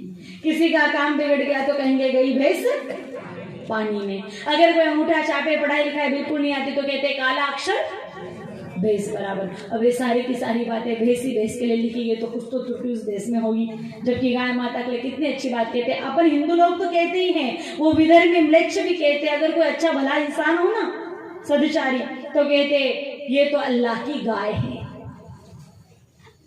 बड़ी महिमाएं गौ माता जी। फिर भी प्रमाण की अगर आप लोगों को जरूरत हो तो देखना भैंस में अकल नाम की चीज नहीं है, और उसका दूध पीने के बाद उसके पाड्डे भी वैसे बनते हैं। अगर अपने गांव गरावला में एक ही मालिक की एक ही बाड़े में 10 भैंसे हैं तो आप उन 10 भैंसों के बाड़े में शाम का दूध निकालने का समय और जाकर के चुपचाप खड़े हो जाना, करना कुछ नहीं है, सिर्फ मजे देखना है। होगा क्या? भैंस का मालिक आएगा, 10 में से एक भैंस के पाड़े को खोलेगा, वो एक पाड़ा 3 भैंसों की लात खाएगा, तब जाकर के चौथी बार अपने मम्मी के पास जाएगा। यानी सुबह जिस मम्मी का दूध पिया वो शाम को अपने मम्मी को भूल जाता है। अब आप मम्मियाँ बताओ अपने बच्चों को अगर ऐसे भैंस का दूध पिला करके सुबह स्कूल भेजोगी, दिन में बच्चे पढ़ेंगे, शाम तक याद रहेगा? बच्चों की छोड़ो, बड़े बूढ़ों ने जब से भैंसों का दूध पीना शुरू किया उनकी भी हालत खराब है। चाबी रखते हैं बाथरूम में, ढूंढते हैं बेडरूम में, मिलेगी? ये सब भैंस के दूध का कमाल है। Its effect of buffaloes milk. आप माता है तो बाड़े में कहाँ जाओगी, इधर उधर घूमोगी? आपको तो घर बैठे बात बताते हैं। आप एक काम करना, कल जैसे ही घर में रोटी बन जाए, एक बढ़िया सी रोटी थाली में रख करके घी गुड़ लगा करके अपने आंगन में दरवाजे पर खड़े हो जाना। कोई भी परिचित अपरिचित गाय माता है उनको आवाज देना। आवाज देने के बाद गैया जी आपके पास आए, रोटी जिमाना। रोटी जिमाते तुरंत घड़ी में समय देखना। बराबर दूसरे दिन लगभग 24 घंटे बाद वही गाय माता जी आपके आंगन में आकर के खड़ी हो जाएगी। ऐसे भी इसको बादाम का हलवा खिला दो, लापसी खिला दो, आएगी नहीं? आएगी, क्योंकि भैंस में दिमाग ही नहीं है, अकल ही नहीं है। अब सोच लो दूध किनका पिलाना है बच्चों को और किनके संगति में रखना है। एक बात बताओ, आप अपने बच्चों की तरक्की चाहते हो, उन्नति चाहते हो? गजब की बात है, 2 ही माताएं चाहती कि बच्चे उन्नति करे, बाकी को समझ में नहीं आ रहा है या सुनने में इतने दंग हो गए हो जो गर्दन हिलाना सूझ नहीं रहा है। दिक्कत क्या है आपकी? नींद तो नहीं आ रही है? लुगाया को टेंशन नहीं है, घूंघटो निकाल ले पतो नहीं पड़े, देख रही हूँ रही की नींद निकाल दी, ये सिस्टम ठीक है ना? को एक बीच में थोड़ी सी बात करूँ क्या? मैं छोटी थी ना तो थोड़ी बदमाश टाइप की थी, तो क्या होता बोल दो? ये माता जो घूंघट निकालती ना, इनकी ज्योग्राफी मेरे समझ में नहीं आती। वो ऐसे गमी हो जाती ना, फिर बैठने जाते हैं तो बच्चों की आदत होती पीछे पीछे जाने की। हम भी चले जाते थे, गली मोहल्ले की जो भी दादी काकी कोई भी जाए उनके साथ चले लेते। अब होता है ऐसा कि रास्ते में तो बातें करते करते जाती, आप भाई भी समझना, गेला में जते जाती जते आराम बातें करता करता जितने वोटे जाते हैं तुरंत रोना शुरू कर देती। तो मैं सोचती हूँ कि जाके रोना कैसे आ जाता है। 2-3 बार तो देखा, फिर एक बार तो ऐसा किया कि वहाँ नीचे से जाकर के घूंघट के अंदर से देखा कि रो भी रही है कि नहीं रो रही है, आंसू तो आ ही नहीं रहे, रोने तो उंगली नहीं हो रही है। अंदर जाके देखा तो पता चला हंस रही है पर आवाज रोने की निकाल रही है। वो घूमटा कदे कदे घणो खेल खेले जो पूछ ले दो कि भाई ता मुन भी रही हो कि आराम नींद निकाल रहे, कई प्रोग्राम के था चल रहे था, थोड़ी बीच बीच में गर्दन हिलाता रहे तो मन ही खबर पड़े कि नहीं मुन रहा है। सभी माता पिता अपने बच्चों की तरक्की उन्नति चाहते हैं, और उन्नति के लिए सिर्फ आप प्रश्नों का उत्तर दीजिएगा, आपके बात अपने आप समझ में आ जाएगी। देखो गाय माता जी का बच्चा जब छोटा सा होता है तो उसे क्या कहते, बछड़ा। थोड़ा सा बड़ा हो जाता है 1-1.5 साल का, फिर उसको कहते केड़ा, और थोड़ा सा बड़ा हो जाता है 2-2.5 साल का, फिर उसको कहते नारकिया, नारा, और पूरा बड़ा हो जाता है फिर कहते बेल। 4 बार नाम बदला, प्रोग्रेस हुई, तरक्की हुई। छोटा था बछड़ा था, केड़ा हुआ, केड़े से नारा हुआ, नारा से बेल हुआ, उन्नति हुई। अब मुझे बताओ भैंस का बच्चा छोटा होता है तो उसे क्या कहते हैं, पाडा।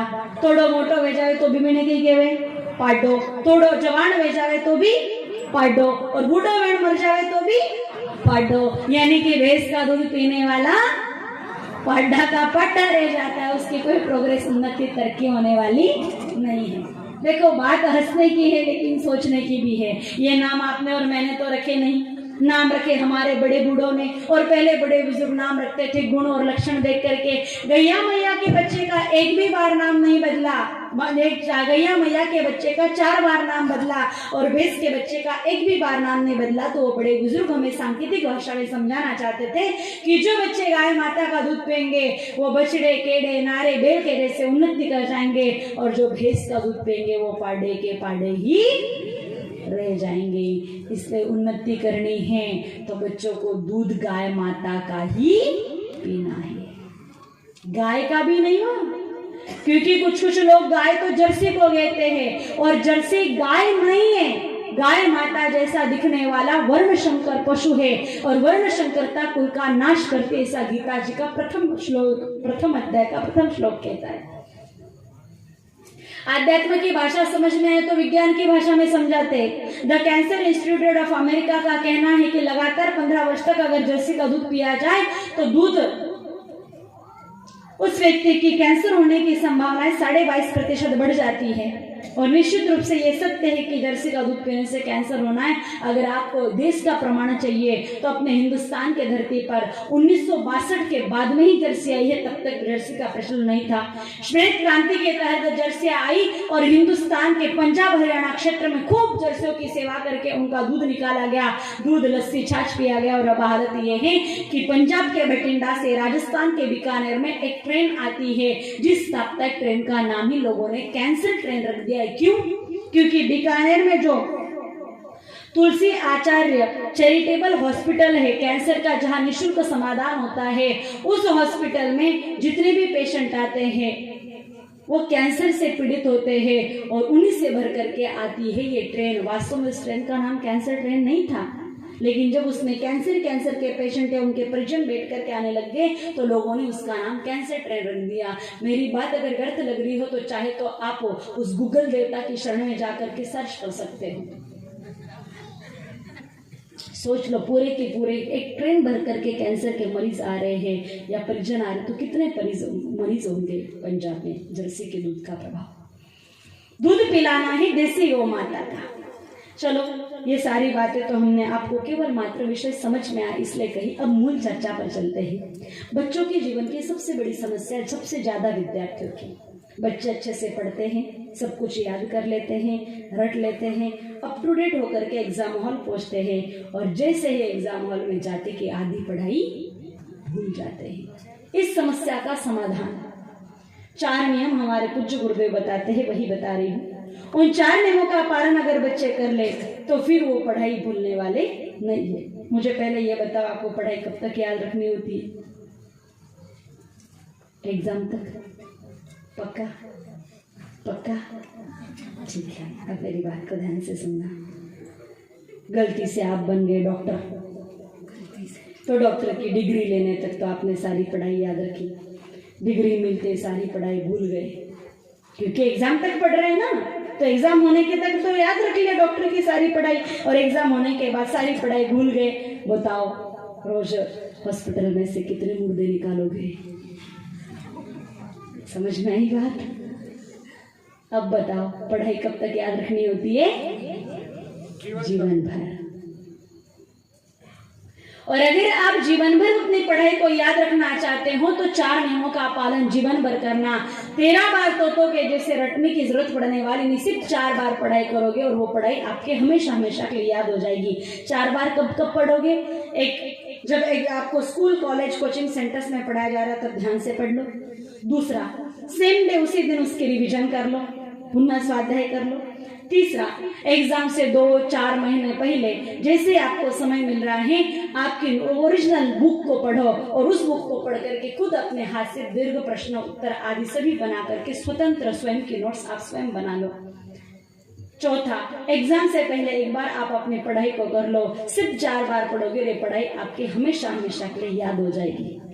13 बार रटने की जरूरत पड़ने वाली है, लेकिन कब? इन 4 नियमों का पालन करोगे तो। सबसे पहला नियम, रोज सूर्य नारायण भगवान की किरणें धरती पर पड़े उससे पहले ब्रह्म मुहूर्त में उठ जाना है। उससे हमारी कंसंट्रेशन पावर अर्थात एकाग्र शक्ति बढ़ती, परिणाम स्वरूप एक जगह पर मन कई घंटों तक अपन टिका करके रख सकते हैं। दूसरा, सुबह जल्दी उठने के बाद स्नान आदि से निवृत्त होकर के तांबे के लोटे में जल लेकर के उसमें थोड़ा सा देसी गाय माता जी का दही मिलाना है और दही मिश्रित जल सूर्य भगवान को चढ़ाना है। जल चढ़ाते समय आदि देवा नमस्तुभ्यं प्रसिद्ध मम भास्कर दिवाकराय नमस्तुभ्यं प्रभाकराय नमस्तुते, इस प्रकार का मंत्र बोलना है। आप कहोगे इस मंत्र को बोलने से क्या हो जाएगा या सूर्य भगवान को जल चढ़ाने से क्या होगा? वैसे आजकल के विद्यार्थी देवी देवताओं की जुड़े हुए कामों को थोड़ा मानते भी कम हैं, और अगर मान भी लेते हैं तो उनका कहना होता है कि ऐसे पत्थरों की पूजा करने से क्या होगा। तो मैं ज्यादा तो न कहते भी इतना जरूर कहूंगी, भगवान से जुड़ी हुई कोई भी गतिविधि पूजा पाठ आप करो, भगवान को फायदा होगा नहीं होगा, लेकिन आपको फायदा निश्चित रूप से 100% 101 का फायदा आपको होगा। जब हम सूर्य भगवान को जल चढ़ाते तो होता क्या है, अरुणोदय काल में उगते हुए सूर्य भगवान को जब वो लालिमा लिए हुए जब हम एक टक उनको 5-10 मिनट के लिए देख सकते हैं, ऐसी परिस्थिति में जब सूर्य भगवान को जल चढ़ाया जाता है तो उस समय उनमें से धर्मिष्ठ नामक 8वीं किरण निकलती है। वो किरण जल चढ़ाते समय पानी की धारा से परिवर्तित होकर के नेत्र मार्ग से हमारे मेंदु तक पहुंचती, परिणाम स्वरूप मेंदु का जाल गहरा होता है और उसी से हमारी स्मरण शक्ति याद शक्ति बढ़ती है। इसलिए सूर्य भगवान को जल चढ़ाना चाहिए। तीसरा काम, रात्रि को जैसे अपने घर में भोजन बन जाए, पका हुआ भोजन में से एक बढ़िया सी रोटी घर के लोग हम लोग खाए उससे पहले लेकर के गौ माता को प्रेम पूर्वक जिमा दो। जिमाने के बाद गाय माता जी की 9 परिक्रमा करो। परिक्रमा करते समय मुंह से मंत्र बोलो, गुरु ग्रह गए पढ़न गुराई अल्पकाल विद्या सबाई। आप कहोगे इससे क्या हो जाएगा? अभी अभी बताया परिक्रमा में बहुत बड़ी शक्ति, इसलिए तो मंदिरों में परिक्रमा की जाती है। प्रभु श्री राम ने भी तो छोटे से अगर बाल अवस्था में 12 वर्ष की उम्र में उस शिव धनुष्य को उठाया तो क्यों? पहले तो उस धनुष्य को प्रणाम किया, परिक्रमा की, परिक्रमा करके धनुष्य की शक्ति भगवान राम जी के भुजाओं में आ गई, इसलिए तो उसको उठा करके तोड़ दिया, किसी को पता ही नहीं चला। आध्यात्म की बात आप बच्चों के कम समझ में आए तो आपके विज्ञान की भाषा में समझाते हैं। आपने पृथ्वी की अर्थ की पढ़ाई की होगी, की है? अब पृथ्वी को किसी स्टैंड पर रखा नहीं है, रस्से से बांधा नहीं है, लेकिन फिर भी वो वायुमंडल में टिकी हुई है। कारण पृथ्वी खुद की परिक्रमा करने के साथ साथ सूर्य भगवान की परिक्रमा करती, उसी परिक्रमा के शक्ति से ग्रेविटी पावर अर्थात गुरुत्वाकर्षण बल उसमें बनता है और पृथ्वी अपने कक्षा में टिकी रहती है। अगर यहाँ पर और आगे की पढ़ाई करने वाले साइंस या बीएससी की पढ़ाई करने वाले बच्चे बैठे हुए हैं तो आपको भी पढ़ाया गया होगा डाल्टन्स थ्योरी। उसमें भी लिखा हुआ है कि परमाणु के चारों तरफ इलेक्ट्रॉन प्रोटॉन न्यूट्रॉन समकक्षा में भ्रमण करते, परिणाम स्वरूप परमाणु विखंडन की क्रिया से बचा रहता है। तो परमाणु जितनी छोटी और पृथ्वी जितनी दिव्य चीज अगर परिक्रमा के कारण टिकी हुई तो परिक्रमा में तो बहुत बड़ी शक्ति है। जब विद्यार्थी गौ माता जी की परिक्रमा करते हैं तो उस गौ माता जी के तन में विराजमान सकल देवी शक्तियां उस बच्चे को और माँ को मिलती है। परिणाम स्वरूप वो बच्चा उत्कृष्ट तरीके से अपने विद्या को प्राप्त कर पाता है। चौथा और अंतिम नियम, रात्रि को सोते समय गाय माता जी का दूध पी करके 10 बजे से एनी कंडीशन अपने सभी इलेक्ट्रॉनिक इंस्ट्रूमेंट्स, चाहे मोबाइल है, लैपटॉप है या और भी कुछ है या बुक आदि है, सब बंद करके 10 बजे बच्चे को दूध पी करके सो जाना है। लेकिन ध्यान रहे, दूध श्रावण महीने में नहीं पीना, सिर्फ 11 महीने दूध पी करके अन्य 12 ही महीने जो अन्य नियमों का पालन करेंगे उनकी उन्नति होगी होगी। अब आप कहोगे दूध पीने से क्या होगा, तो भाई सीधी सी बात कहो, आप माताओं ने भैंसों का दूध तो देखा ही होगा। भैंस के दूध का रंग होता है सफेद और गौ माता जी के दूध का रंग होता है हल्का पीला।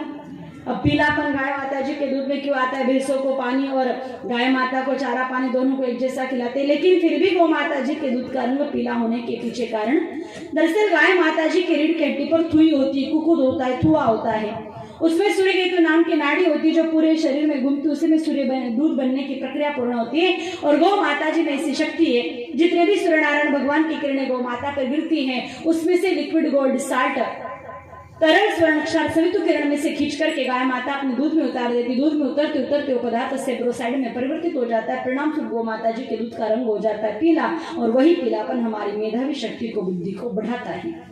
इसलिए बच्चों को दूध गौ माता जी का ही पिलाना है। ये बात होगी बच्चों की। पढ़ाई के बाद फिर आगे आएगा प्रसंग सगाई का। बेटियों के सगाई में दिक्कत है या वो उच्च गुणवान पति को पार्थिव रूप में प्राप्त करना चाहती तो क्या करना चाहिए, इसका बात तो सुबह हुई थी। अब की बात कर लेते हैं बेटों की। वैसे भी बेटे की शादी अगर हो रही है तो फिर ऐसी कन्या के साथ होनी चाहिए जो उसको मानव धर्म का उपदेश करने, पालन करने दे, इंसान बनकर के जीने दे, उसको 4 पैरों वाला बना दे। ऐसी पत्नी तो न आए तो ही बढ़िया, फिर तो कुंवारे रहने में फायदा है। 4 पैरों वाला अगर मैंने कहा तो क्यों कहा, विषय को समझना। आपने अपने गांव में कुतिया को ब्याही भी देखा होगा। जब कोई कुतिया ब्याहती है तो इधर उधर से खा पी करके आती, अपने बच्चों को खिलाती, उनको दौड़ना, भागना, बचाव करना, सुरक्षा, सब कुछ चीज सिखाती है। चिड़िया को भी देखना आप, चिड़िया भी जब अपने बच्चों को जन्म देती है तो इधर उधर से खा करके आती है, अपने चूचों को एक एक दाना खिलाती है, उनको सब कुछ सिखाती है। और जैसे वो बच्चे उड़ना सीख जाते कि फिर अपनी माँ को छोड़ करके चले जाते, लौट करके अपनी माँ के पास नहीं आते। कुतियाओं का भी यही सिस्टम है, वो अपने बच्चों को बड़ा तो करती, लेकिन बड़ा होने के बाद वो पिल्ले उस माँ को छोड़ के चले जाते, लौट करके अपनी बूढ़ी माँ कुतिया के पास नहीं आते। तो ये तो जानवरों की परंपरा है। जिस माता पिता ने हम लोगों को पढ़ाया लिखाया, उनको छोड़ करके जाना, ये हम इंसानों की नहीं जानवरों की परंपरा है। हम तो इंसान हैं, हमारे माता पिता ने हमारे लिए कितने कुछ पुरुषार्थ किए हैं। चाहे पिताजी को भूख 4 रोटी की थी लेकिन 2 रोटी खाई, लेकिन फिर भी हमको पढ़ाया लिखाया, कोटी बनान पहन करके भी दिन निकाले, लेकिन हमारे बाइक से लेकर के ट्यूशन फीस का सारा खर्च उठाया। जिस माँ ने अपने सीने का खून दूध बना करके हम लोगों को पिलाया, उस माता और पिता की अगर हम बुढ़ापे में सेवा न कर पाए तो फिर अपने जीवन में धिक्कार है। पत्नी तो ऐसी मिले जो आपको सेवा भी करने दे और समय आने पर खुद भी अपने सास ससुर के गंदे कपड़े धोने पड़े तो भी धो ले। और अगर ऐसी उत्तम कुल खानदान में जन्मी हुई, सुरक्षित, सुभद्रा, पति धर्म का पालन करने वाली, पति की इज्जत और माता पिता की सेवा अर्थात सास ससुर की सेवा करने वाली पत्नी चाहते हो तो गौतम ऋषि ऐसे पुरुष भाइयों के लिए छोटा सा अनुष्ठान बताते। बेटियों को तो 9 दिन भूखा रहना है, लेकिन बेटों को भूखा रहने की जरूरत नहीं, 20 मिनट का कुल काम है। गौतम ऋषि बताते हैं कि अगर लड़के प्रसवमुखी देहाती हुई गाय माता जिनका आधा बछड़ा पेट के अंदर और आधा बछड़ा पेट के बाहर है, ऐसी स्थिति में अगर गौ माता जी की परिक्रमा की जाए, उभयमुखी प्रसवमुखी प्रसूता गाय माता जी की अगर परिक्रमा की जाए तो परिणाम स्वरूप उन लड़कों को उत्तम पत्नी, उत्तम कन्या पत्नी रूप में प्राप्त होती है। जैसे गौतम ऋषि को अहल्या नारी की प्राप्ति भी ठीक वैसे ही, कोई बड़ी बात नहीं। अच्छी पढ़ाई के लिए हॉस्टल वाले स्कूलों में एडमिशन लेते, अच्छी ट्रीटमेंट के लिए हॉस्पिटल में एडमिट हो जाते हैं, तो अच्छी पत्नी प्राप्त करने के लिए गौशाला में एडमिशन लेनी पड़े क्या और एडमिट होना पड़े क्या, दिक्कत क्या है। 7 दिन किसी गौशाला में चले जाओ, वही गाय माताओं की खूब सेवा करो, खिलाओ पिलाओ, गोबर उठाओ, और फिर उसी गौशाला में कोई गौ माता तो बहेंगे 7 दिन में फटाफट परिक्रमा कर लो। एक बार गौ माता जी की परिक्रमा कर लोगे तो कोर्ट की परिक्रमा करने की, उस देवी के चक्कर लगाने की जरूरत पड़ने वाली नहीं है। अच्छा है ना कि इन देवी मैया के चक्कर लगा लो, उसके क्यों लगाने पड़े। ये बात होगी भाइयों की। कुछ लोग संशय भी करते कि खाली परिक्रमा से काम बन जाएगा क्या, बनता ही था। पहले घर घर में गैया थी, घर घर में बेटियां गौ माता की सेवा में रहती, बेटी भी ब्याहती थी, गाय माता का काम काज युवावस्था में खुद ही देखते थे। और जब तक देश में नवयुवक और युवतियों के माध्यम से गौ माता की सेवा होती थी, शादियाँ इतनी शानदार होती, दुल्हने डोली में बैठ के जाती और अर्थी पर लेट के निकलती थी। बीच में इधर उधर जाने का सिस्टम अपने भारत में नहीं था। अपने भारत में कभी शादियाँ नहीं टूटती थी। इतने अच्छे पति पत्नी मिल जाते थे कि विवाह टूटने का प्रसंग ही नहीं आता था। इसका आज भी एक प्रमाण हम आपको दे सकते हैं व्याकरण की भाषा में। अपने हिंदुस्तान की धरती पर 3 धर्म के लोग रहते हैं। एक तो अपन हिंदू, कुछ ईसाई, कुछ मुगल। तीनों की अलग अलग भाषा है धर्म अनुसार। अपन लोग हिंदी बोलते हैं, ईसाई इंग्लिश अंग्रेजी भाषा का प्रयोग करते हैं और मुसलमान म्लेच्छ लोग उर्दू भाषा का प्रयोग करते हैं। अब देखो, उर्दू बोली बोलने वाले लोगों में अगर विवाह संबंध टूट जाए, शादी खत्म हो जाए, तो उसके लिए 1 वर्ड है, सिंगल शब्द है। शादी टूटने को एक शब्द में कहा जाता है क्या? तलाक। 1 वर्ड है, सिंगल शब्द है, तलाक। सिर्फ शादी टूटने को ही काम में लेंगे। ऐसे ही अगर ईसाइयों में शादी टूट जाती है, मैरिज वेडिंग खत्म हो जाती, तो कहते हैं डिवोर्स, डाइवोर्स। ये भी 1 वर्ड है, सिंगल शब्द है। ऐसे अपन हिंदू लोगों में अगर शादी टूट जाए तो एक सिंगल शब्द 1 वर्ड बताओ शादी टूटने को। सोच लो, 2 मिनट खोज लो, नहीं मिलेगा। क्योंकि आवश्यकता ही आविष्कार की जननी है। पहले आवश्यकता थी नहीं, इसलिए शब्द ही नहीं बने। आज भी 1 वर्ड सिंगल शब्द नहीं है। ये जोड़ो तोड़ो, ये 2-2 3-3 शब्द की बात ही नहीं चल रही। सिंगल शब्द तो आज भी अपने भारत में नहीं है, कानूनी व्यवस्था में भी नहीं है। कानूनी व्यवस्था में भी अगर किसी की शादी टूट जाती तो अपनी हिंदी भाषा में कहा जाता है विवाह संबंध विच्छेदन। ऐसे किसी का पार्टनरशिप में बिजनेस है, अगर वो टूट गया तो भागीदारी संबंध विच्छेदन। बाकी सिंगल शब्द 1 वर्ड तो आज भी अपने हिंदुस्तान में शादी टूटने को कहीं नहीं है। आप नाते जाओ कहो तो नातेगी, 2 हो गए, नातेगी। वो छोड़ा छुट्टा 2 शब्द हो गए, एक शब्द तो आज भी नहीं है। शादी नहीं टूटती थी, शब्द कहाँ से बनेंगे? थोड़ा सा और बढ़ते आगे, फिर शादी हो जाए तो शादी बनी रहे। पहले तो शादी अगर हो जाती तो माता पिता टेंशन फ्री हो जाते, लेकिन अब तो ये सब भी नहीं है। अब तो स्थिति इतनी खराब है अपने देश की कि शादी होने के बाद 9-9, 12-12, 15 साल के बाद भी डिवोर्स, तलाक जैसे मामले सामने आते हैं। और ऐसा तो बिल्कुल नहीं होना चाहिए। ऐसे प्रत्येक माता पिता की इच्छा होती है। अगर आप चाहते हो कि आपके बेटी जमाई या बेटा और बहू के संबंध जीवन भर बने रहे, उनका तलाक डिवोर्स नहीं हो, तो शादी में किन किन जगह पर ध्यान रखना है? वैसे मुख्य रूप से तो ध्यान रखना है कि आप जिस जगह पर बेटे बहू के फेरे कराने वाले हो, बेटी जमाई के फेरे कराने वाले हो, वो स्थान पवित्र हो। अपवित्र स्थान पर फेरे होंगे तो दोनों पति पत्नी में प्रेम रहने वाला नहीं है। और अगर बात करें तो शास्त्र कहते हैं कि संपूर्ण धरती शैल्य दोषयुक्त है, हर जगह पर जीव जंतु कीड़े मकोड़े मर करके गिर पड़े। और ऐसे अपवित्र स्थान पर अगर पति पत्नी फेरे लगे तो उनमें प्रेम बनने वाला नहीं है। स्थान को पवित्र करने के लिए अपने बड़े बुजुर्गों का सीधा सा कहना था, और वो कहते भी थे कि शादी को हर काम कटे करा लीजो, लेकिन चौरी तो आंगन में डलेगा, गवाड़ में ही डलेगी। आंगन में गैया जी की सेवा होती थी, उसी को गवाड़ कहते थे। और उसी जगह पर फेरे होते थे। गैया जी का गोबर गोमूत्र जहाँ गिर जाता वो स्थान पवित्र हो जाता था। और ऐसे पवित्र स्थान पर जब तक फेरे होते थे, 7-7 जन्मों तक कस्में वादे निभा करके अपने जीवन को आगे बढ़ाने वाले दंपत्ति अपने भारत में होते थे। अब ऐसे पवित्र स्थान पर तो फेरे होते नहीं है। अगर है तो करो। अगर गवाह में फेरों की व्यवस्था नहीं हो सकती तो फिर गौशाला में जाकर के शादियां करवाओ, वहाँ तो खूब गड़ियों की सेवा होती है। और ऐसे भी अगर आप लोगों को स्थितियां नहीं मिले तो फिर जिस जगह पर आप चौरी लगाने वाले उस स्थान को दुल्हन की माँ, काकी, मासी या बुआ, इन चारों में से एक जनी 7 दिन तक प्रतिदिन 7 बार उस स्थान को गोबर से लेप ले। साथ ही 49 बार जब वो स्थान लेपा जाएगा तो गोबर के प्रभाव से वहां के संपूर्ण शैल्य दोष आदि खत्म हो जाएंगे। और पवित्र स्थान पर अगर वो दोनों पति पत्नी फेरे लेंगे तो उन दोनों में निश्चित रूप से प्रेम बना रहेगा।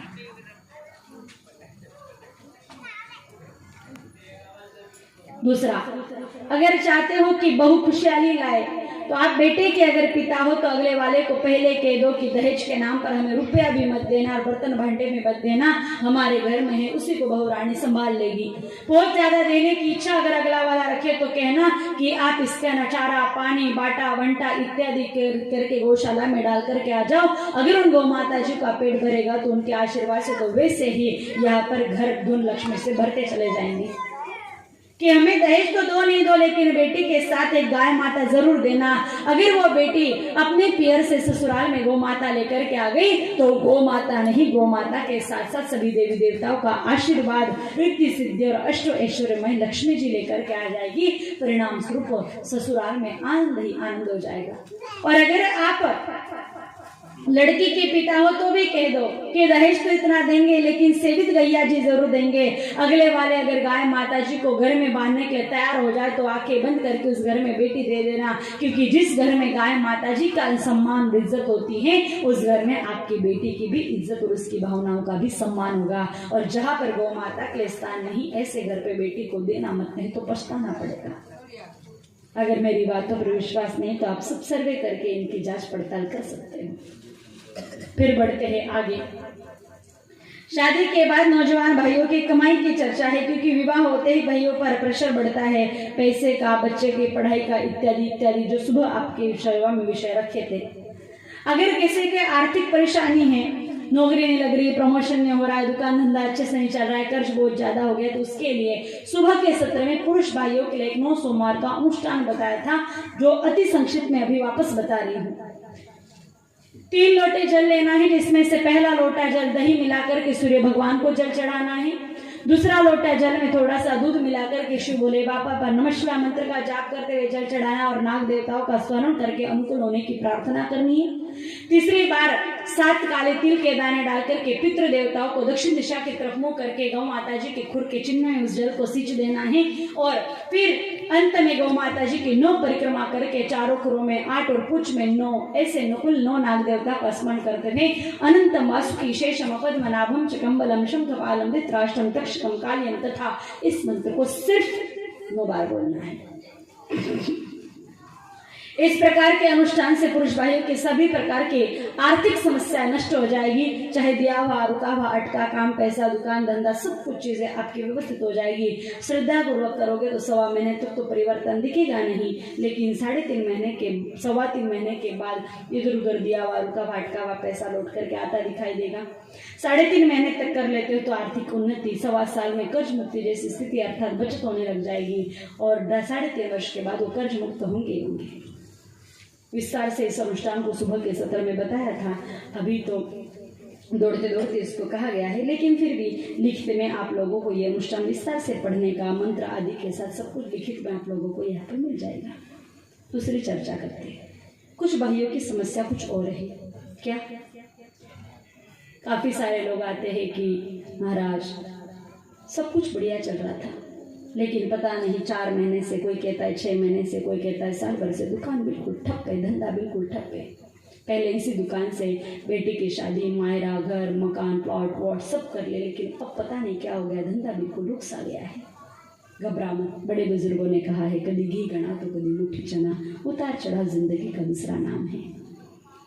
कोरोना जैसी महामारी, नोटबंदी, जीएसटी, इस प्रकार की स्थितियां अगर चलती रही, अति वृष्टि, अति अकाल, अगर इस प्रकार की स्थितियां रही, दुकान धंधे पर तो असर सबके पड़ने, लेकिन ऐसा कुछ भी नहीं है।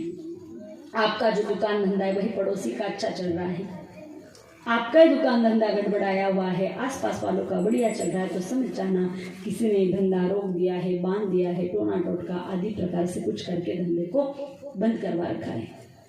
ऐसा है तो चिंता करने की जरूरत नहीं, किसी के पास जाने की जरूरत नहीं, तांत्रिक मांत्रिक के पास बचा कुचा पैसा खराब करने की आवश्यकता नहीं, क्योंकि ओरिजिनल तांत्रिक तो अब बचे नहीं है। इसकी टोपी उसके, उसकी टोपी उसके करके परमानेंट आपको ग्राहक बना देते। करना क्या है? अग्नि पुराण में व्यापार पर व्याभिचार की घटना को बताते हुए 87वें अध्याय में विस्तार से बात आई है कि अगर इस प्रकार का आपके साथ कुछ हुआ है तो ग्रीष्म काल में, अभी जो गर्मी आएगी ना, अप्रैल मई की ग्रीष्म महीना, उस समय सांप अपनी काचली को छोड़ता है, अपने ऊपरी आवरण को छोड़ता है। जंगल में आप जाओगे तो आपको सांप की कांचली मिल जाएगी। एक सांप की कांचली लेकर के आ जाओ, वो कम से कम 1.25 फीट की होनी चाहिए, इससे बड़ी चलेगी लेकिन इससे छोटी और टुकड़ा टुकड़ा नहीं चलेगा। अखंड 1.25 फीट की कांचली लेकर के आ जाओ। इतना सा लाल रंग का सूती कपड़ा ले लो, उस सूती कपड़े में सांप की कांचली को रख करके पुड़की बना लो। जैसे अपन कोई छोटी सी कागज की पुड़की बनाते वैसे ही कपड़े की पुड़की बन जाएगी। उस पुड़की को बनाने के बाद 7, 8, 9 बार बराबर 9 मतलब 9 बार उस पर पंचरंगी धागा लपेट देना है और फिर 9 बार उस पर गांठ लगाने और प्रत्येक गांठ लगाते समय अभी अभी जो नाग मंत्र मैंने बोल करके बताया, अनंतम वासुकी शेषम वाला, उस मंत्र को बोलना है। एक बार बोलो, एक गांठ लगाओ, दूसरी बार बोलो, दूसरी गांठ लगाओ, ऐसे 9 बार उस मंत्र को बोल करके 9 गांठ लगानी, आपका सर्प यंत्र बन जाएगा। फिर उसको काले रंग की गाय माता या नंदी बाबा, काले ही चाहिए वह, और सावधान रहना, अधिकतर काले रंग का जो गाय माता है वो जर्सी काले रंग में ज्यादा होती है। जर्सियों में काले रंग का पशु ज्यादा होता है। देसी गाय माता तो कोई हजारों में 2-5 ही काली मिलती, बाकी अन्य रंगों की मिलेगी। इसमें देसी गाय माता है, हमने जितनी भी बात सुना है वो सारी देसी गौ माता की। और देसी गौ माता जी की मुख्य रूप से 3 पहचान। जिन गाय माता के रीढ़ की हड्डी पर ऊंचा ऊंचा हिस्सा है, कुकुद है, थुआ है, कंदोल है, शिवलिंग जैसा उभरा हुआ हिस्सा, गले में गलकंबल है, झालरी, जाड़ा मोटा मांस लटकता है, बोले तो मुंह से आवाज निकलनी चाहिए मां। ये 3 लक्षण जिनमें हो उन्हीं को कहते हैं भारतीय देसी गौ माता। तो ऐसे काले रंग की गौ माता के पास जाकर के उस सर्प यंत्र पर 9 बार देसी गाय माता जी की पूछ घुमानी है। 9 बार पूछ घुमाने के बाद आपका धेनु सर्प यंत्र तैयार हो जाएगा। खेती बाड़ी तो बीच में गड्ढा खोद करके उस गड्ढे में ये गाड़ दो। दुकान धंधा है तो तिजोरी में, ड्रॉर में आदि में रख दो। अगर घर मकान है तो घर दुकान में सेंटर में टांग भी सकते हो। अगर किसी के द्वारा कुछ कराया धराया है तो धीरे धीरे 3.5 महीने में उसका पूर्ण प्रभाव नष्ट हो जाएगा और जिस गति से धंधा मंदा है उसी गति से वो वापस अप भी हो जाएगा। ये बात होगी आप भाइयों की। अब अंत में बात करते हैं दवाइयों की। कुछ दवाइयां सुबह के सत्र में बताई थी, कुछ अभी बता देती हूँ। जैसे कि पैरों के तलवों में भयंकर जलन होती है, आग निकलती है। काले धतूरे के बीज का पाउडर और गोबर का रस, इन दोनों को अच्छे से रगड़ लो। 15-20 दिनों में तलवों की जलन बिल्कुल खत्म हो जाएगी।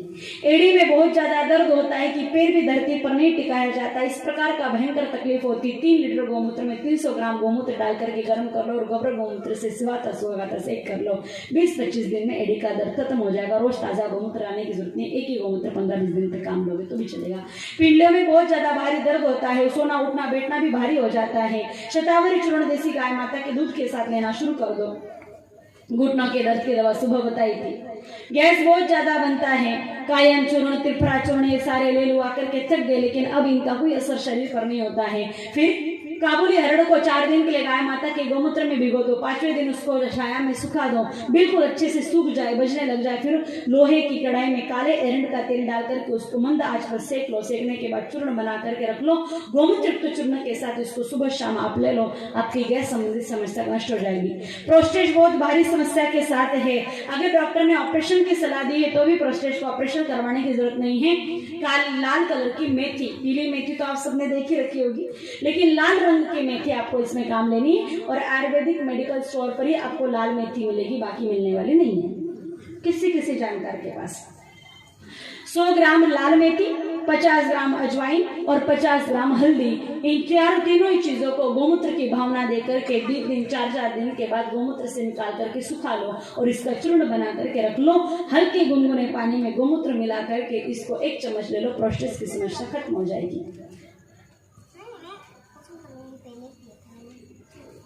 थोड़ा सा और बढ़ते हैं आगे। बीपी की समस्या है, उच्च रक्तचाप, निम्न रक्तचाप की बात है। उच्च रक्तचाप के और निम्न रक्तचाप में गौ माता जी को सहलाने से लाभ मिलेगा, लेकिन बीपी अगर हाई रहती है तो गौ माता जी को सहलाने के साथ साथ सुबह बिल्कुल ताजा फीका गाय माता जी के दही में 2 लहसुन की, देसी लहसुन की कलियों को हल्का सा पत्थर पर या तो लकड़ी पर थोड़ा सा कूट लो और फिर उसको 5 मिनट हवा में छोड़ दो। 5 मिनट के बाद उसको दही में मिला करके खा लो, रिएक्शन होकर के दवाई बनेगी और वो आपकी बीपी के लिए सर्वश्रेष्ठ औषधि है। और बढ़ते हैं आगे। सर्दी जुकाम 12 माह रहता है, बार बार सर्दी जुकाम हो जाता है, घबराने की आवश्यकता नहीं है। देसी गाय माता जी का घी नासिका में नित्य प्रतिदिन लगाना शुरू कर दो और ऊपर से नीचे तक नहाते आओ। एलर्जिकल प्रॉब्लम से सर्दी जुकाम की समस्या धीरे धीरे नष्ट हो जाएगी। होठ फटते हैं, नाक में नाभि पर गाय माता का घी लगाना शुरू कर दो। अगर आंखों में खुजली चलती है, पानी निकलता है, चिपचिपी सी रहती है, 1 बूंद शहद 2 बूंद घी विषम मात्रा में लेना है। सम मात्रा में दोनों पदार्थ लेने पर जहर बनता है, इसलिए 1 बूंद शहद 2 बूंद देसी गाय माता का घी दोनों को अच्छे से मिला करके आंखों में काजल की तरह भर लो। 15-20 दिन तक आप प्रयोग नित्य करोगे तो आपकी आंखों संबंधित समस्या खत्म हो जाएगी। कान में घूम की आवाज आती, सुन की आवाज आती है, आपस इत्यादि हो जाता है, फुंसियाँ होती है, दुखते हैं, दर्द करते हैं, थोड़े से गाय माता के गौमूत्र में 4 बूंद अदरक का रस और 2 लहसुन की कली को अच्छे से उबाल लो। बिल्कुल हल्का सा गुनगुना रहे और नाक में डाल दो।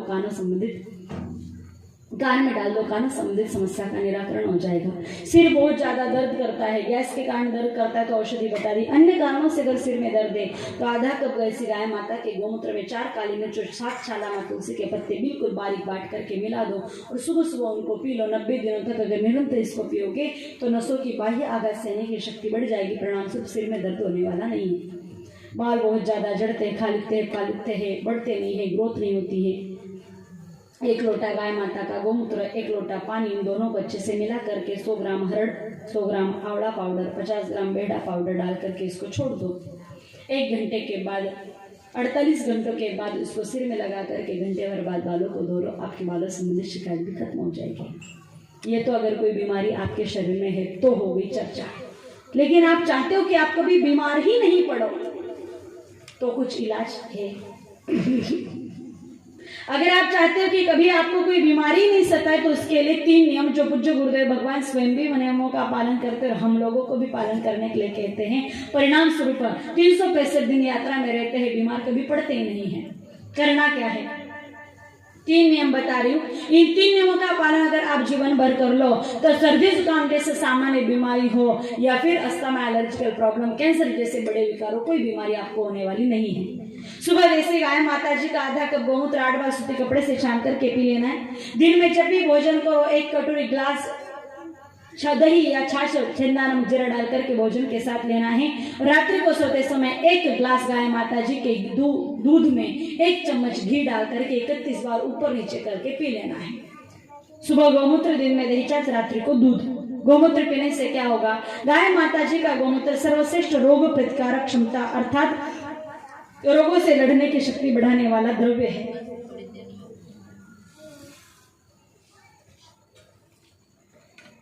गाय माता जी के 1 लीटर गौमूत्र में 388 प्रकार के एलिमेंट्स होते हैं। जब हम उस गौमूत्र को पीते हैं तो शरीर को जो जरूरी होता है वो एलिमेंट्स को शरीर ऑब्जर्व कर लेता है और जिसमें शरीर में अगर किसी चीजों की ज्यादा हो गई है तो गौमूत्र के साथ जो एलिमेंट्स अपने शरीर में जाते हैं वो उनको खींच करके मलमूत्र पसीने के माध्यम से शरीर से बाहर निकाल देते। परिणाम स्वरूप शरीर में रोग टिकता नहीं है और नया होता नहीं है। इसलिए रोज सुबह देसी गाय माता का गौमूत्र पीना है। दही छाछ की भूमिका, भोजन की 2 गति, या तो भोजन पचता है या तो भोजन सड़ता है। अगर भोजन पचेगा तो शरीर में खून को बचाएगा और अगर भोजन सड़ता है तो फिर गैस, कब्ज के साथ साथ पीछे कई प्रकार के रोग विकारों को लेकर के आता है। और गाय माता जी का छाछ पाचक रस बनाने के लिए सर्वश्रेष्ठ द्रव्य है। भोजन को पचाने के लिए गाय माता की छाछ सहायक है, इसलिए गौ माता की छाछ ज्यादा अच्छी, दही से भी अच्छा की छाछ लो। छाछ तो आप समझते हो, कुछ माताएं छाछ कैसे बनाती है? दही लेगी, दही में पानी डाल दी, फुरकने से फुरफुर कर देगी, ग्लास में भर देगी, हो गई छाछ। नहीं, इसको छाछ नहीं कहते, इसको कहते हैं मट्ठा।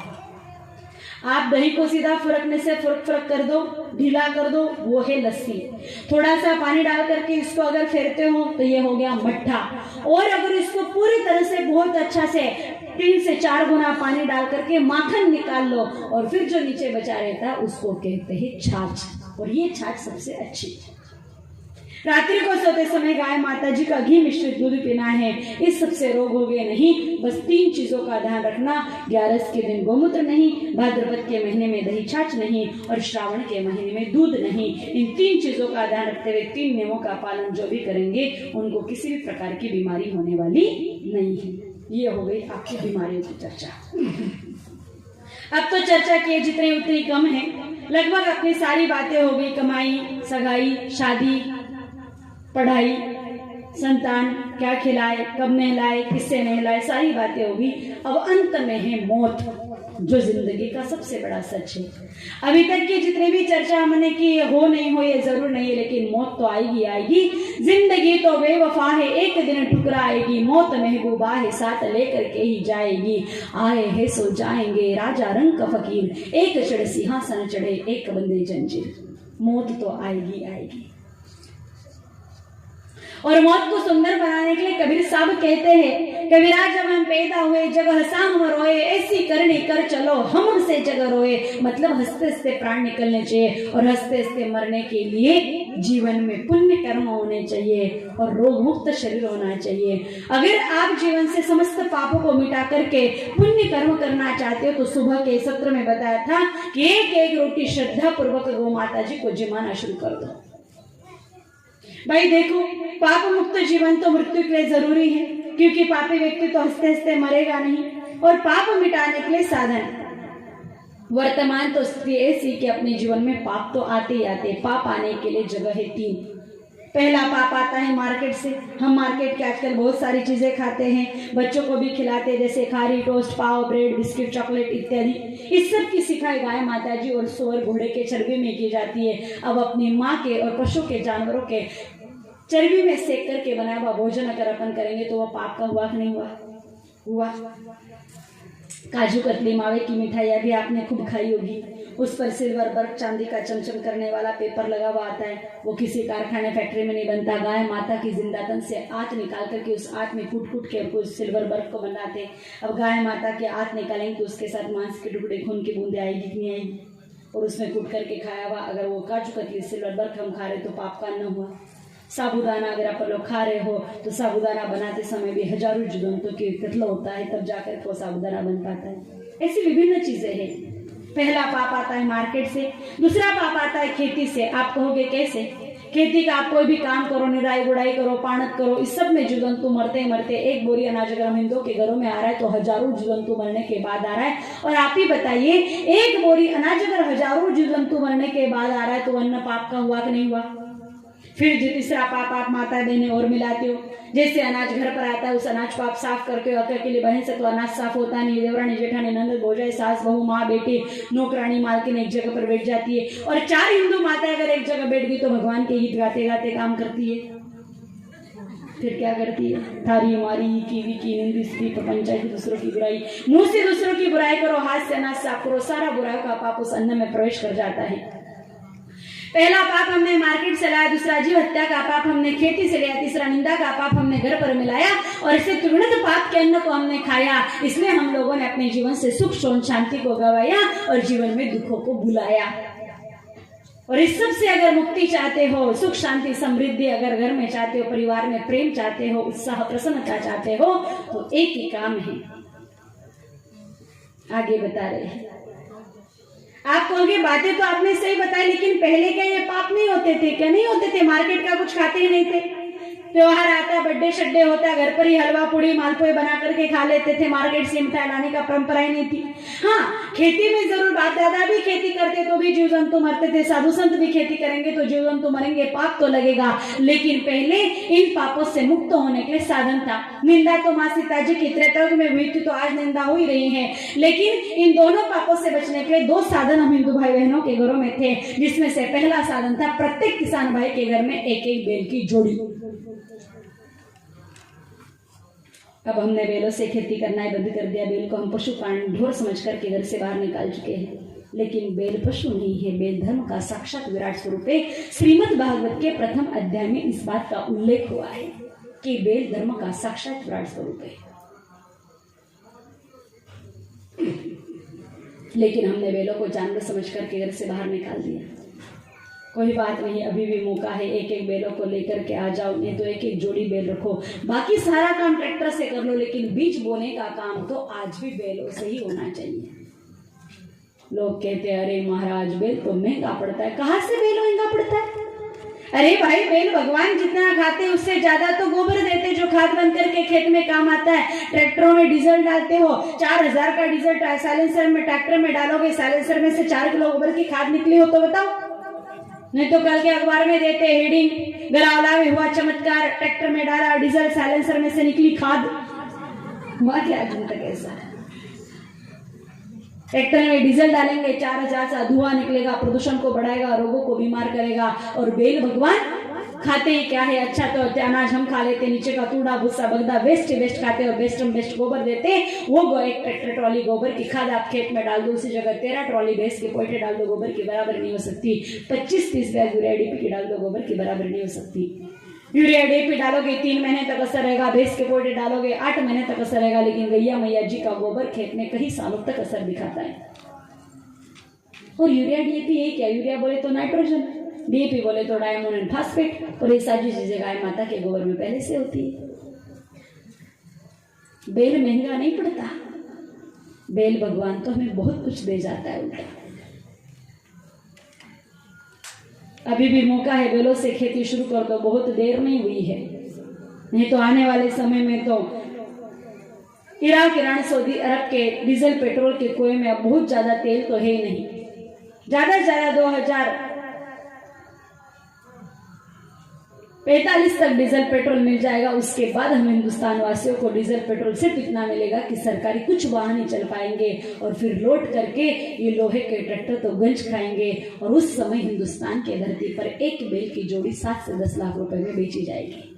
कुछ लोग हंसते हैं कि महाराज 7 और 10 लाख में बैल की एक जोड़ी? हासा। संतों के मुख से निकले हुए शब्द कभी विफल नहीं रहते हैं, वो दूरदृष्टा रहते हैं। किसी संत ने यह भी कहा था कि हिंदुस्तान के धरती पर पानी बिकेगा। लोगों ने उस समय भी हंसी उड़ाई थी कि पानी और बिकेगा? कोई पेड़ थोड़ी लगाएगा पानी का जो अपने खेत से पेड़ से पानी निकालेगा। पेड़ लगा नहीं लगा, लेकिन बताओ 1 लीटर की बिस्लरी की बोतल भी बिक रही है, 20 लीटर का बाटला भी बिक रहा है। अरे ये तो छोड़िए, बंटवारे हिस्से में अगर सगे भाई के हिस्से में अगर अपने बाप दादा का कुआ चला गया तो वो भी आपको एक रात के पानत के पैसे उस 2017 से कुछ न कुछ तो उसको भी देने पड़ते हैं। जब सगे भाई से पानी खरीदना पड़ रहा है तो और की तो बात क्या करनी। कहा है देखना 25 साल बाद स्थिति भारत में आएगी कि एक बैल की जोड़ी 5 से 7 लाख रुपए में बिकेगी। ट्रैक्टर गंज खाएंगे और बैल भगवान ही काम आएंगे। जब तक बैलों से खेती होती थी समाज सुखी था। कहां से बैल भगवान महंगे पड़ते हैं? किसी भी एंगल से बैल भगवान महंगे पड़ने वाले नहीं हैं। उल्टा ट्रैक्टर से खेती करने के बाद हिंदुस्तान का किसान बर्बादी की ओर बढ़ रहा है। पहले बैल भगवान रखते थे, खाद घर का था, अब यूरिया डीएपी मार्केट से लाना पड़ता है। पहले बीज बयाने घर पर संभाल के रखते थे, अब वो मार्केट से लाने पड़ रहे हैं। अब अगर आप मार्केट की बीज बयाने और खाद डालोगे तो जैसे पौधा 1 फीट का होता है, फिर ऊपर से कीटनाशक और डालने पड़ते हैं, फिर और बड़ा हो जाएगा। उसके काटने छाटने पहले बैल से घर से हो जाती थी, अब उसका भी खर्च बढ़ता चला जा रहा है। बात ये हुई कि जब तक बैलों से खेती थी हिंदुस्तान के किसानों को कर्ज लेने की जरूरत नहीं थी, और ट्रैक्टर से खेती करने के बाद कर्ज प्रतिदिन बढ़ता ही चला जा रहा है।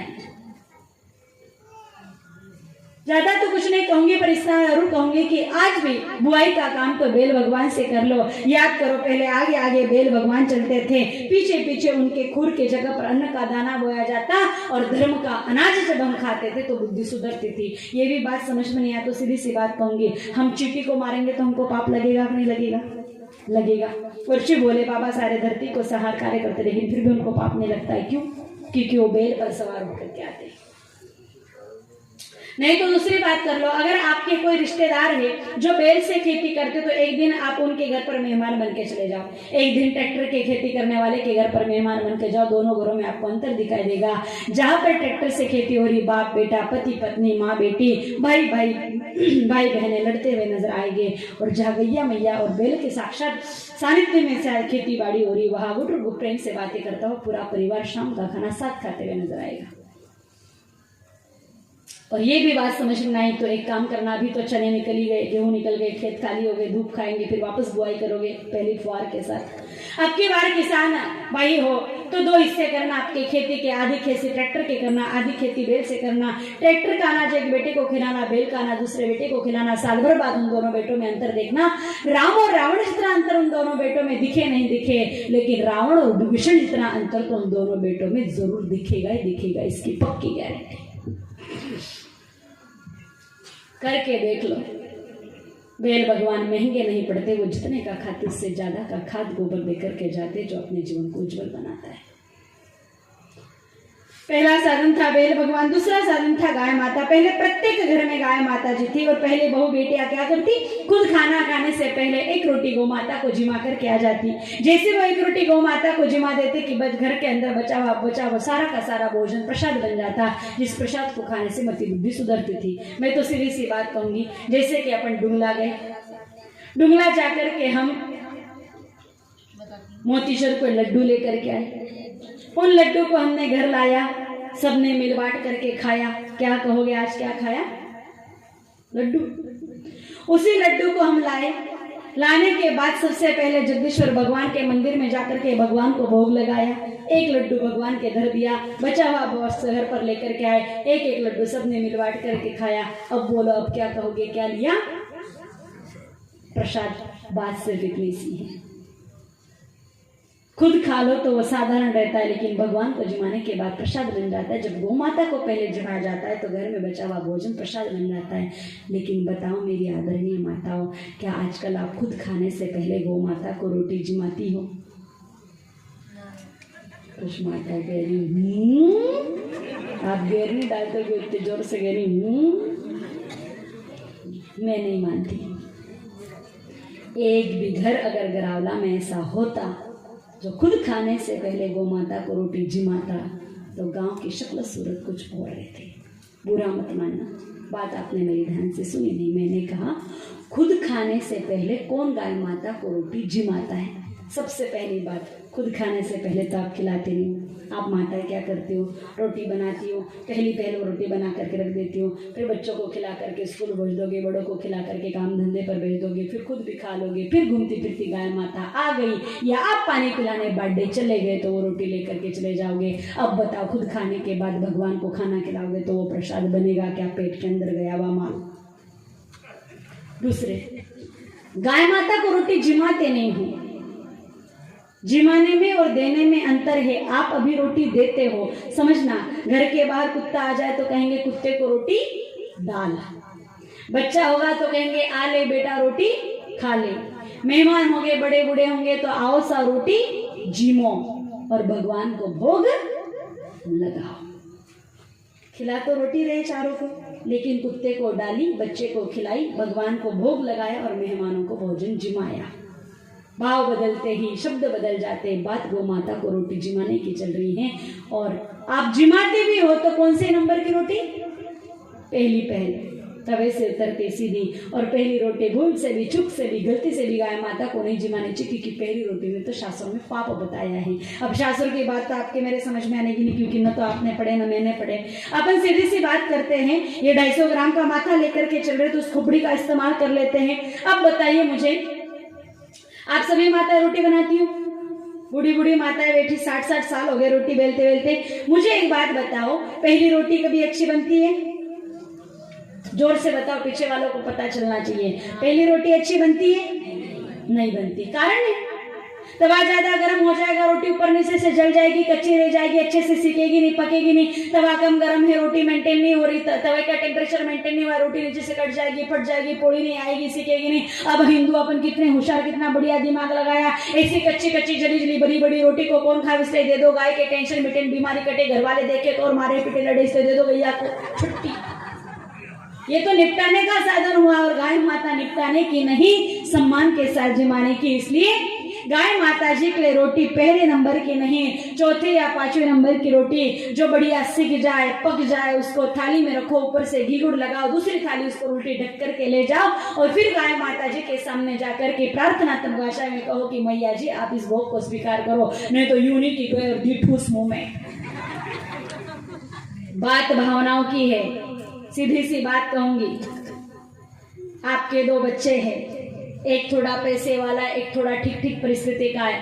पैसे वाले की पत्नी हलवा पूड़ी बना करके लाती है, ठीक ठीक वाली की पत्नी चटनी रोटी लाती है। हलवा पूड़ी लाने वाली बहू जोर से थाली पटक करके कहती ले बुढ़िया खा ले, और चटनी रोटी लाने वाली धीरे से थाली रख करके कहे कि माँ रोटी जीम लो। बोलो कौन सी रोटी अच्छी लगेगी?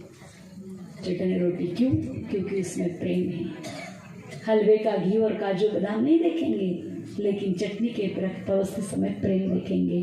तो भगवान तो भाव का ही तो भूखा है, और गाय माता से भगवान का साक्षात विराट स्वरूप है। इसलिए प्रेम से, भाव से, सम्मान के साथ उस गौ माता की रोटी जिमाना, फिर देखना। सिर्फ 1.25 महीने तक हमने कहा है उस तरीके से आप सेवा करते हुए भावपूर्ण तरीके से गौ माता को खुद खाने से पहले, घर वाले खाए उससे पहले 4-5 नंबर की रोटी श्रद्धा पूर्वक जिमाओ। आपको घर में परिवर्तन दिखाई देगा। आपके एक घर के नीचे जहाँ पर भाई भाई साथ में रोटी नहीं खाते थे, वहां पर दोनों भाई एक थाली में पिता के सामने बैठ करके बाप बेटे एक साथ रोटी खाते हुए नजर आएंगे। देवरानी जेठन ननद भौजाई सास बहू माँ बेटी भाई भाई का लड़ाई झगड़ा खत्म हो जाएगा। परिवार में प्रेम ही प्रेम उत्पन्न हो जाएगा। ऐसा परिवर्तन अगर आप लोगों को नजर आए तो जीवन भर गौ माता को रोटी जिमाना। और ऐसा कोई परिवर्तन अगर आप लोगों को परिवार में नजर नहीं आए तो मैं जबरदस्ती से गौ माता जी की सेवा करने के लिए कहने वाली नहीं हूँ। करके देखो, बात सिर्फ 1.25 महीने की है, निश्चित रूप से परिवर्तन आएगा ही आएगा। अगर हम गाय माता जी को नित्य रोटी जिमाते तो 33 कोटि देवी देवताओं को भोग लगाया जाएगा। और जिस घर में 33 कोटि देवी देवताओं को भोग लगाया जा रहा है उस घर में मरने वाले व्यक्ति तड़प तड़प करके मरने वाले नहीं हैं। जिस घर में 33 कोटि गाय माता देवी देवताओं की सेवा और गौ माता की सेवा, और उस घर में गोबर गोमूत्र की नदियां बहेगी। और ऐसे घर में मरने वाले व्यक्ति को यम के दूत लेने के लिए आने वाले नहीं है। जिस घर में गौ की सेवा हो रही है उस व्यक्ति के जीवन में पाप भी टिकने वाले नहीं है और कर्म भी अशुद्ध रहने वाले नहीं। परिणाम स्वरूप वो सुख पूर्वक मरेगा। और जब ऐसा गो के शरण में मरने वाला व्यक्ति प्राण छोड़ेगा तो उसके लिए स्वयं वैकुंठ नाथ पति वैकुंठ भगवान से सुंदर सा पुष्प विमान आएगा और उसी विमान में बैठ करके उसका भगवत धाम गमन होगा। अगर मेरी ये बात भी समझ में नहीं आई तो सीधा कहती हूँ, मरने के बाद तो शरीर जल जला करके राख हो जाएगा। अपने परिचय जला करके इसको राख कराएंगे, लेकिन आत्मा अजर है, अमर है, अविनाशी है। गीता जी में लिखा है, नैनम छिदन्ति शस्त्राणि नैनम दहति पावक न चैनम क्लेदन त्यापो न शोषयति मारुतः। आत्मा को अग्नि शस्त्र काट नहीं सकता, अग्नि जला नहीं सकती, वायु गला नहीं सकता, पानी गला नहीं सकता, वायु सुखा नहीं सकता। और ऐसे अजर अमर अविनाशी तत्व अर्थात आत्म तत्व को मरने के बाद वैतरणी नाम की नदी पार करनी पड़ती है। ऐसा गरुड़ पुराण में लिखा है। तो जिनके घर में गाय माता जी है उनको सेवा ही करनी है, टेंशन लेने की जरूरत नहीं। आपके लिए वैतरणी के तट पर गाय माता जी की खूब गुच्छा आएगी जिसको पकड़ के वैतरणी पार हो जाओगी। लेकिन जिनके घर में गाय माता जी नहीं है वो अभी पीछे मौका है। कल का मुहूर्त ही सर्वश्रेष्ठ मुहूर्त जान करके कल के दिन ही गाय माता को आंगन में बांध लेना। प्रेम भाव से उस भगवती गौ माता जी की सेवा शुरू कर देना। अगर घर में गैया है तो आज घर जाकर के कान पकड़ करके 11 उठ गाय माता के सामने लगा लो कि हे माँ भूल भी गलती हुई, तू तो भगवान थी लेकिन हम तुझे जानवर समझ करके रख रहे थे। नहीं है तो कल ला करके माँ उठ बैठ करनी पड़े तो कर लेना। प्रेम से उस गौ माता की सेवा करना। दूध देवे तो प्रसाद समझ करके ले लेना, बाकी कोई बात नहीं। और दूध नहीं भी देगी तो वो गाय माता सेवा के बाद आशीर्वाद, दवा और दुआ तो निरंतर देती रहेगी। कभी भैंस भेड़ बकरी का झूठा चारा पानी उस गौ माता को जिमाना मत।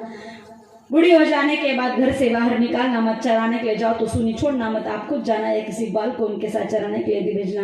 प्राप्त से वो भगवती गौ माता की सेवा करना। उसी गौ माता जी के कृपा से वैतरणी के तट पर गो पुच्छ गुच्छ आएगी और जो वैतरणी पकड़ कर उस पुच्छ को पकड़ करके वैतरणी पार हो जाएगा। कुछ लोग तर्क करते गाय माता जी की सेवा करो तो गाय माता की पूछ आएगी, हम भैंस की सेवा करते तो भैंस का पुछड़ा आ जाएगा, आने वाला नहीं है। ये तो प्रैक्टिकल करके देख लो। गाय माता जी के पास जाना, गाय माता जी की पीठ पर हाथ घुमाना, गाय माता धीरे धीरे पूछ को ऊपर करती कहेगी बेटा मरने के बाद मेरी पूछ आएगी, पकड़ के वैतरणी पार कर जाना।